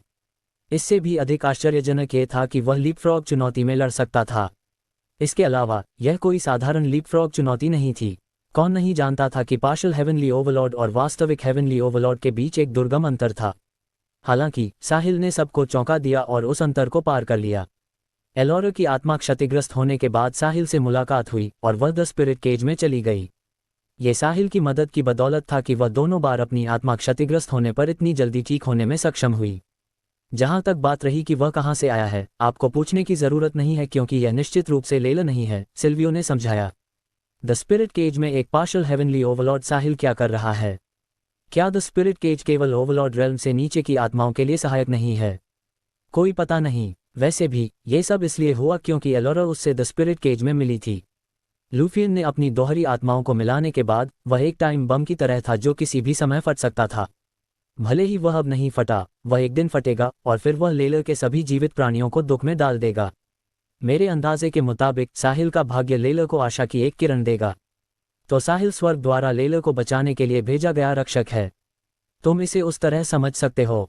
सिल्वियो ने सिर हिलाया। वैलेंटीन और ड्रोगो दंग रह गए। चूंकि वह स्वर्ग द्वारा भेजा गया रक्षक था, इसलिए यह समझा जा सकता था कि वह इतना मजबूत क्यों था। इस मामले का यही अंत है। आप सभी को वापस जाना चाहिए और अपनी रिकवरी जारी रखनी चाहिए। विशेष रूप से तुम, एलोरा। तुमने अभी अभी सफलतापूर्वक अपना शरीर बहाल किया है और प्रलय के बपतिस्मा का अनुभव किया है, इसलिए तुम्हें अपने नए शरीर के अनुकूल होने के लिए कुछ समय की आवश्यकता होगी। साथ ही हमें भी तैयार रहना चाहिए, क्योंकि लुफियन किसी भी समय वापस आ सकता है। हालांकि हम साहिल की मदद करने के लिए बहुत कुछ नहीं कर सकते, हमें उसके लिए परिणाम भुगतने होंगे। समझ गया, एलोरा और अन्य लोगों ने एक साथ उत्तर दिया। अध्याय 2797। समय तेजी से बीतता गया। पलक झपकते ही 3 साल बीत गए। लैला हमेशा की तरह शांत रहा। 3 साल पहले साहिल के साथ लड़ाई में भारी झटका लगने के बाद से लुफियन फिर से नहीं देखा गया था। साहिल भी कहीं नहीं दिख रहा था। वह इस समय भी शून्य में तैर रहा था। उसकी आत्मा अभी भी निष्क्रिय अवस्था में थी और वह नहीं जागा था। साहिल द्वारा सिस्टम प्राप्त करने के बाद ये लड़ाई वास्तव में सबसे कठिन थी। हालांकि उसका शरीर सुरक्षित था, लेकिन उसकी आत्मा छेदों से छलनी थी। इसलिए उसे ठीक होने के लिए सुप्त अवस्था में जाना पड़ा। जैसे ही साहिल का शरीर एक आदिम जीवित ग्रह के पास से गुजरा, वह ग्रह के गुरुत्वाकर्षण से आकर्षित हुआ और धीरे धीरे उस अजीब ग्रह की ओर बढ़ने लगा। वह जीवित ग्रह के जितना करीब आता गया, गुरुत्वाकर्षण उतना ही बढ़ता गया और साहिल का शरीर उतनी ही तेजी से गिरा। वायुमंडल के साथ घर्षण से गर्म होने के बाद साहिल आग का गोला बन गया। उसके शरीर के सारे कपड़े जलकर राख हो गए। वूश! अंत में वह अजीब ग्रह की एक झील में गिर गया, जिससे एक बड़ा छींटा पड़ा। जब उसका अति उच्च तापमान वाला शरीर झील के पानी से मिला तो इसने जल वाष्प के उदय को तेज कर दिया, जिससे झील में धुंध छा गई। चूंकि रात काफी हो चुकी थी, इसलिए साहिल के आने से उसके गिरने की आवाज के अलावा कोई हलचल नहीं हुई, जिससे झील के आसपास के स्वदेशी लोग जाग गए। अगले दिन मछुआरों को लगा कि कुछ गलत है जब वे झील में मछली पकड़ने के लिए अपनी नावें ले गए। झील का पानी कम होता दिख रहा था और उस पर छोटी और बड़ी अनगिनत मरी हुई मछलियां तैर रही थीं। इस दृश्य ने मछुआरों को झकझोर कर रख दिया। वे यहाँ पीढ़ियों से थे और वे सभी मछली पकड़कर अपना जीवन यापन करते थे, और फिर भी उन्होंने ऐसा कुछ कभी नहीं देखा था। उन्होंने पुरानी पीढ़ी को इसके बारे में बात करते हुए भी कभी नहीं सुना था। इन मछुआरों के लिए मछली ही उनकी जीवन रेखा थी। मछली पकड़ने के बाद ही वे उसे बाजार ले जाकर कुछ आवश्यक दैनिक जरूरतों के बदले बदल सकते थे। अब जब झील की सभी मछलियां मर गई थीं, उनका जीवन जीने का तरीका कट गया था। अब से उन्हें कहाँ जाना चाहिए? कुछ बूढ़े मछुआरे इस वास्तविकता को स्वीकार नहीं कर सके और जमीन पर घुटने टेककर जोर जोर से विलाप करने लगे। भगवान, क्या आप हमारे गांव को दंडित कर रहे हैं? आप हमारे भागने का रास्ता क्यों काट रहे हैं? विलेज पेस्काडो में किसी ने भी पीढ़ियों से प्रकृति को नुकसान पहुंचाने वाला कुछ नहीं किया है, तो आप हमें इस तरह दंडित क्यों कर रहे हैं? हमारा गांव हमेशा लेक पेस्काडो की मछलियों से अपना जीवन यापन करता रहा है, लेकिन अब मछलियां मर चुकी हैं। भगवान हमारे गांव को नष्ट करने के लिए दृढ़ संकल्पित हैं। हवा में एक उदास माहौल छाया हुआ था। हालांकि युवा मछुआरे बूढ़े मछुआरों की तरह नहीं रोए, लेकिन उनकी आंखों में एक खालीपन था जो कह रहा था कि उन्हें अंदाजा नहीं है कि वे अपने भविष्य में क्या करने जा रहे हैं। उन्होंने मछली पकड़कर अपना जीवन यापन किया था, लेकिन अब जब मछलियां चली गई थीं, वे अब इसे जारी नहीं रख सकते थे। विलेज पेस्काडो, लेक पेस्काडो के किनारे एक छोटा सा गांव था। ग्रामीणों के पास कोई खेत नहीं था और वे पीढ़ियों से मछली पकड़कर अपना जीवन यापन करते थे। अपनी भावी पीढ़ी को जारी रखने के लिए उन्होंने मछली पकड़ने के नियमों की एक श्रृंखला विकसित की। उदाहरण के लिए, जब मछलियां बड़ी संख्या में अंडे दे रही हों, तो उन्हें मछली पकड़ना बंद कर देना चाहिए। यदि वे ऐसी मछली पकड़ते हैं जो मानक को पूरा नहीं करती है, तो उन्हें उसे छोड़ देना चाहिए। अन्यथा वे अपनी मछली पकड़ने की योग्यता खो देंगे। ये वे नियम थे जिन्होंने लेक पेस्काडो को विकास के एक सद्गुण चक्र बनाने की अनुमति दी, और इसमें मौजूद मछलियों ने ग्रामीणों की पीढ़ियों का पालन पोषण भी किया था। हालांकि इस समय सद्गुणी विकास टूट गया था। देखने में ऐसा लग रहा था कि सभी मछलियां, बड़ी या छोटी, सब मर चुकी हैं। भले ही कुछ जीवित थीं, वे संख्या में अधिक नहीं थीं। अध्याय 2798। इसका मतलब था कि विलेज पेस्काडो के मछुआरे अब मछली पकड़ने में सक्षम नहीं होंगे। मछली के बिना वे जीवन की अन्य आवश्यकताओं का आदान प्रदान नहीं कर पाएंगे। विलेज पेस्काडो के ग्रामीण केवल मछली पकड़ना जानते थे और कुछ नहीं। लेक पेस्काडो में जो हुआ वह जल्दी ही गांव में फैल गया। तभी कई सेंटीमीटर लंबी दाढ़ी वाला एक बूढ़ा आदमी एक युवा लड़की और अपनी छड़ी के सहारे वहां पहुंचा। जब उसने झील की सभी मछलियों को मरा हुआ देखा, तो विलेज पेस्काडो का गांव का मुखिया फूट फूट कर रोने लगा। वह अच्छी तरह जानता था कि इसका क्या मतलब है, लेकिन अब दुखी होने का समय नहीं था। उससे भी महत्वपूर्ण चीजें उसका इंतजार कर रही थीं। अब जबकि मछलियां मर चुकी थीं और तथ्यों को बदला नहीं जा सकता था, उसे इसका उपाय ढूंढना ही होगा। बूढ़े ने अपने बगल वाली लड़की से कहा, पीच, मेरे लिए एक मरी हुई मछली लाओ। ठीक है ग्रैंपा। लड़की झील के पास आई, नीचे झुकी और बूढ़े के पास लौटने से पहले लगभग आधा किलोग्राम वजन की एक मरी हुई मछली उठा ली। बूढ़े ने मरी हुई मछली लेने के बाद उसकी जांच की और उसे सूंघने के लिए अपनी नाक के सामने रखा। यह अभी भी ताज़ा थी और इसमें बदबू नहीं थी, इसलिए इसे दुर्भाग्य में एक वरदान माना जा सकता था। उन्हें मरी हुई मछलियों को जल्द से जल्द संरक्षित करने की ज़रूरत थी ताकि विलेज पेस्काडो के ग्रामीण उन्हें लंबे समय तक खा सकें। अब सबसे पहले हर किसी को शांत करना था, इसलिए बूढ़े ने घोषणा की, सब लोग मेरी बात सुनो। यह एक परीक्षा है जो भगवान ने हमें दी है, सज़ा नहीं। जब तक हम इस परीक्षा में पास होते हैं हम एक उज्जवल रास्ते पर चलने में सक्षम होंगे। बूढ़ा गांव का मुखिया था और विलेज पेस्काडो में सबसे प्रतिष्ठित व्यक्ति था, इसलिए जब वह बोला तो सभी मछुआरे शांत हो गए। कोई दुखी न हो और कोई हतोत्साहित न हो। मैंने अभी जांच की है और ये मछलियां अभी भी बहुत ताज़ा हैं। चलिए पहले सभी मछलियों को ले चलते हैं। आंतरिक अंगों को साफ करने के बाद हम उन्हें अचार बना सकते हैं और उन्हें संरक्षित कर सकते हैं। इस तरह ये हमारे लिए लंबे समय तक खाने के लिए पर्याप्त होगा। जहां तक लेक पेस्काडो को खोने और भविष्य में कैसे आगे बढ़ने की बात है, चिंता न करें, मैं कोई रास्ता निकाल लूंगा। जल्द ही हर कोई मृत मछलियों को व्यवस्थित तरीके से घर पहुंचाने लगा। मछलियों में छोटी मछलियां और बड़ी मछलियां भी थीं, कुछ का वजन 10 किलोग्राम से अधिक था और कुछ तो दर्जनों या सैकड़ों किलोग्राम तक पहुंच रही थीं, जिन्हें वापस ले जाने के लिए 2 लोगों के प्रयासों की आवश्यकता थी। लड़की पीच ने बूढ़े का सहारा लिया और वे किनारे से देखते रहे। ग्रैंपा, झील की मछलियां क्यों मर गईं? पीच ने उत्सुकता से पूछा। वह भी छोटी थी और उसे ठीक से समझ नहीं आ रहा था कि लेक पेस्काडो में मछलियों की मौत का विलेज पेस्काडो पर क्या परिणाम होगा। छोटी लड़की ने सोचा कि चूंकि हर किसी को हर दिन मछली पकड़ने के लिए इतनी मेहनत करनी पड़ती है, तो क्या ये बेहतर नहीं होता कि मछलियां उन्हें पकड़ने के बजाय सीधे उनके दरवाजे पर पहुंचा दी जाएं?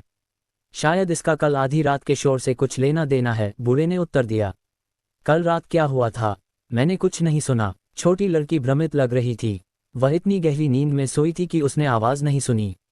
एक तारा झील में गिर गया है और झील में इतनी सारी मछलियों के मरने का कारण बना है। झील में कुछ गिरा क्या? हमें अभी तक नहीं पता। हर कोई सभी मछलियों को वापस ले जाने के बाद हम देखेंगे कि क्या हमें कुछ मिल सकता है। यदि नहीं तो हम उसे खोजने के लिए झील के बीच में नाव चलाएंगे। ठीक है। छोटी लड़की की आंखें हर जगह दौड़ रही थीं। जाहिर है उसे अज्ञात में बहुत दिलचस्पी थी। कोई अपनी किशोरावस्था के दौरान सबसे अधिक जिज्ञासु होता है। इस समय लेक पेस्काडो के केंद्र में एक नग्न शरीर तैर रहा था। ये साहिल था जो 3 साल से शून्य में तैर रहा था और इस आदिम जीवित ग्रह के गुरुत्वाकर्षण से आकर्षित हुआ था। उसने अभी भी जागने का कोई संकेत नहीं दिखाया, जिससे पता चलता है कि लूफियन के साथ लड़ाई से उसकी दिमागी शक्ति कितनी गंभीर रूप से क्षतिग्रस्त हो गई थी। अध्याय 2799। जिस ग्रह पर साहिल उतरा वह प्लैनेट गॉगन नाम का एक अपेक्षाकृत आदिम ग्रह था। इस ग्रह पर कोई आधुनिक उन्नत तकनीक नहीं थी, केवल सबसे आदिम रहने की स्थिति थी। विलेज पेस्काडो प्लैनेट गॉगन का सबसे दूरस्थ और पिछड़ा छोटा मछली पकड़ने वाला गांव था। जैसा कि कहा जाता है, यदि आप पहाड़ों के पास रहते हैं तो आप पहाड़ से अपना जीवन यापन करेंगे, और यदि आप पानी के पास रहते हैं तो आप पानी से अपना जीवन यापन करेंगे। विलेज पेस्काडो के ग्रामीण पीढ़ियों से लेक पेस्काडो पर निर्भर थे। वास्तव में लेक पेस्काडो को पहले लेक पेस्काडो नहीं कहा जाता था। बस इतना था कि ग्रामीणों ने अपनी संप्रभुता घोषित करने के लिए झील के नाम में अपना उपनाम जोड़ दिया था और परिणामस्वरूप अब इसे लेक पेस्काडो कहा जाता था। जहां तक लेक पेस्काडो के मूल नाम की बात थी, कोई नहीं जानता था। विलेज पेस्काडो की कुल आबादी लगभग कुछ हजार लोगों की थी, इसलिए यह प्लैनेट गॉगन पर एक मध्यम आकार का गांव था। एक छोटे से मछली पकड़ने वाले गांव के लिए जो पीढ़ियों से लेक पेस्काडो पर निर्भर था, झील की मछलियां ही उनका जीवन थीं। अब अज्ञात कारणों से बहुत सारी मछलियां मर गईं। हालांकि विलेज पेस्काडो अभी भी कुछ समय के लिए इन मरी हुई मछलियों पर जीवित रह सकता था, लेकिन समय बीतने के साथ ग्रामीणों का क्या होगा जब वे सभी मछलियां खा लेंगे और उनके पास पकड़ने के लिए और मछलियां नहीं होंगी। बेशक वे भविष्य में ही इसके बारे में सोच सकते थे। फिलहाल विलेज पेस्काडो उस स्तर तक नहीं गिरा था। बड़ी मात्रा में संरक्षित मरी हुई मछलियां उनके लिए कुछ समय तक समृद्ध रूप से रहने के लिए पर्याप्त थीं। पूरे विलेज पेस्काडो में हजारों लोग थे। कुछ शिशुओं और बुजुर्गों को छोड़कर जो चल नहीं सकते थे, लगभग सभी अन्य मछलियों को उठाने, काटने और अचार बनाने में मदद कर रहे थे ताकि उन्हें सड़ने से बचाया जा सके। ये मृत मछलियां भविष्य में जीवन की गारंटी थीं। सभी मृत मछलियों को साफ करने में लगभग पूरा दिन लग गया। जब वे मछलियों को संभाल रहे थे तो विलेज पेस्काडो के ग्रामीणों ने एक बहुत ही अजीब घटना देखी। सभी मरी हुई मछलियां झील से 2 या 3 मीटर की दूरी पर एक दूसरे के ऊपर ढेर लगी हुई थीं। फिर भी 2 या 3 मीटर से आगे कोई मछली नहीं थी। ऐसा लग रहा था जैसे कोई रहस्यमय शक्ति मरी हुई मछलियों को मछुआरों की सुविधा के लिए झील के किनारे धकेल रही थी। इस तरह उन्हें सभी मछलियों को वापस लेने के लिए नाव ले जाने की जरूरत नहीं पड़ी। पूरा दिन काम करने के बाद हर कोई थक गया था, इसलिए वे जल्दी सो गए। शाम को पीच अपने दादा विलेज चीफ साई के साथ झील पर आए। शांत झील को देखते हुए वह बूढ़ा आदमी जो मौत की कगार पर था व्याकुल हो गया। इससे पहले वह इस समय झील के किनारे टहलते समय झील में बहुत सारी मछलियों को कूदते हुए देखता था। कुछ तो झील से बाहर भी चली जाती थीं, लेकिन अब वहां कुछ भी नहीं था। उसे अंदाजा नहीं था कि झील में कोई जीवित मछली बची है या नहीं। भले ही थीं, शायद केवल कुछ ही मछलियां थीं जो झील के तल में रहती थीं। वह उस तरह की मछली बिल्कुल नहीं पकड़ सकता था। ग्रैंपा, आप क्यों रो रहे हैं? क्या आप अस्वस्थ महसूस कर रहे हैं? पीच ने चिंता में घबराकर पूछा। मैं ठीक हूँ, मैं बस विलेज पेस्काडो के भविष्य को लेकर चिंतित हूँ, साई ने उत्तर दिया। भले ही हम मछली न पकड़ सकें, हम फिर भी दूसरी चीजें कर सकते हैं। हे भगवान पीच, तुम अभी छोटी हो और इस दुनिया के नियमों को नहीं समझती हो। क्या तुम जानती हो कि कोई दूसरा गांव लेक पेस्काडो में मछली पकड़ने क्यों नहीं आता? ऐसा नहीं है कि वे नहीं चाहते, बल्कि यह है कि वे नहीं कर सकते। ऐसा इसलिए है क्योंकि यह जगह हमारी निजी संपत्ति बन गई है, इसलिए एक बार जब कोई आता है तो सभी ग्रामीणों द्वारा उन पर हताशापूर्ण जवाबी हमला किया जाएगा। इसी तरह हम दूसरे गांवों से जीवित रहने के लिए आवश्यक संसाधनों को नहीं लूट सकते, अन्यथा परिणाम वही होगा, साई ने आह भरी और समझाया। इस आदिम जीवित ग्रह पर जहां जीवित रहने के संसाधन दुर्लभ थे, लगभग हर संसाधन का एक मालिक था। उदाहरण के लिए लेक पेस्काडो की मछलियां उनमें से एक थीं। वे इसे लूटने की हिम्मत नहीं करेंगे जब तक कि वे दूसरों को कुचलने के लिए पर्याप्त शक्तिशाली न हों। अध्याय 2800। यदि नहीं तो दोनों पक्षों का नुकसान होगा। सुरक्षित संसाधनों के अलावा कुछ खतरनाक संसाधन किसी के नहीं थे, इसलिए कोई भी उन्हें ले सकता था। उदाहरण के लिए पुराने जंगल के जानवर। हालांकि एक बार जब कोई पुराने जंगल में प्रवेश करता था तो उनका जीवन या मृत्यु अप्रत्याशित होती थी। मनुष्य भोजन के लिए जानवरों को पकड़ना चाहते थे और जानवर भी मनुष्यों को खाना चाहते थे। स्वाभाविक रूप से वे मछली की तरह कोमल नहीं थे। यदि कोई सावधान नहीं होता तो वे एक जानवर का भोजन बन सकते थे। यदि उनके पास विकल्प होता तो कोई भी अपनी जान के साथ जुआ खेलने को तैयार नहीं होता। इसलिए साई की चिंताएं बिना कारण के नहीं थीं।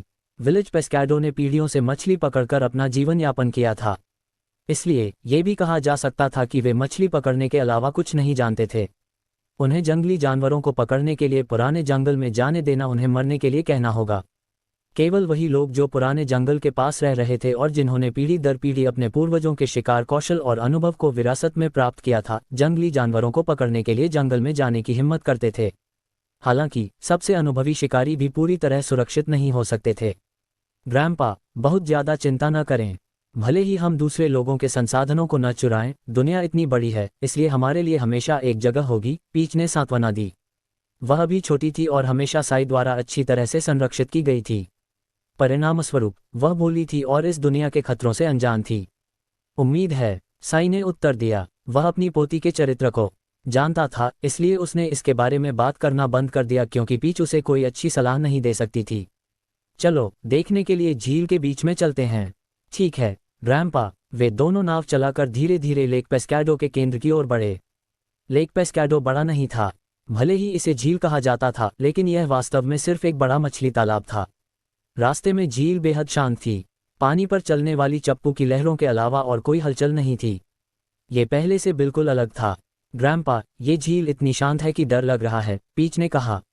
लगभग सभी मछलियां और जलीय जीव मर चुके हैं, इसलिए जाहिर है कि यह शांत है, साई ने जवाब दिया। ग्रैंपा, झील में ऐसा क्या गिरा जिससे इतनी सारी मछलियां मर गईं? मुझे अभी तक नहीं पता, लेकिन अगर मेरा अंदाजा सही है तो यह एक उल्कापिंड होना चाहिए। आसमान का एक तारा। छोटी लड़की की आंखों में तुरंत आश्चर्य दिखाई दिया। झील में एक तारा गिरा? क्या इसका मतलब यह था कि वह तब एक तारे को छू सकती थी? सितारों जैसी सुंदर चीजों के प्रति लड़कियों में कोई प्रतिरोध नहीं होता। तारा नहीं, उल्कापिंड, दोनों अलग अलग हैं। कुछ प्राचीन दस्तावेजों के अनुसार तारे बहुत बड़े होते हैं और हमसे बहुत दूर भी होते हैं। एक बार जब वे हमारे ग्रह पर गिरते हैं तो प्लैनेट गॉगन पर सभी जीवित चीजें नष्ट हो जाएंगी, जबकि उल्कापिंड ग्रह के बाहर तैरने वाली चट्टानें होती हैं। वे बहुत छोटे होते हैं और गिरने पर बहुत अधिक बल पैदा नहीं करते हैं, जैसा कि अभी हो रहा है। इसी तरह की स्थितियां पहले भी अन्य जगहों पर हो चुकी हैं, साई ने धैर्यपूर्वक समझाया। वह न केवल विलेज पेस्काडो में सबसे प्रतिष्ठित व्यक्ति था, बल्कि सबसे जानकार भी था। जब वह जवान था तो साई यात्रा करने के लिए विलेज पेस्काडो से बाहर निकला था और इसी तरह वह बाहर की व्यापक दुनिया के संपर्क में आया था। समझ गई ग्रैंपा, आप बहुत कुछ जानते हैं, चप्पू चलाते हुए छोटी लड़की ने तारीफ की। मैंने ये ज्ञान तब भी सीखा था जब मैं एक लड़के के रूप में विदेश में पढ़ रहा था। दादा और पोती आपस में बातें करने लगे। अचानक पीच चिल्लाई, ग्रैंपा देखो, आगे कुछ है।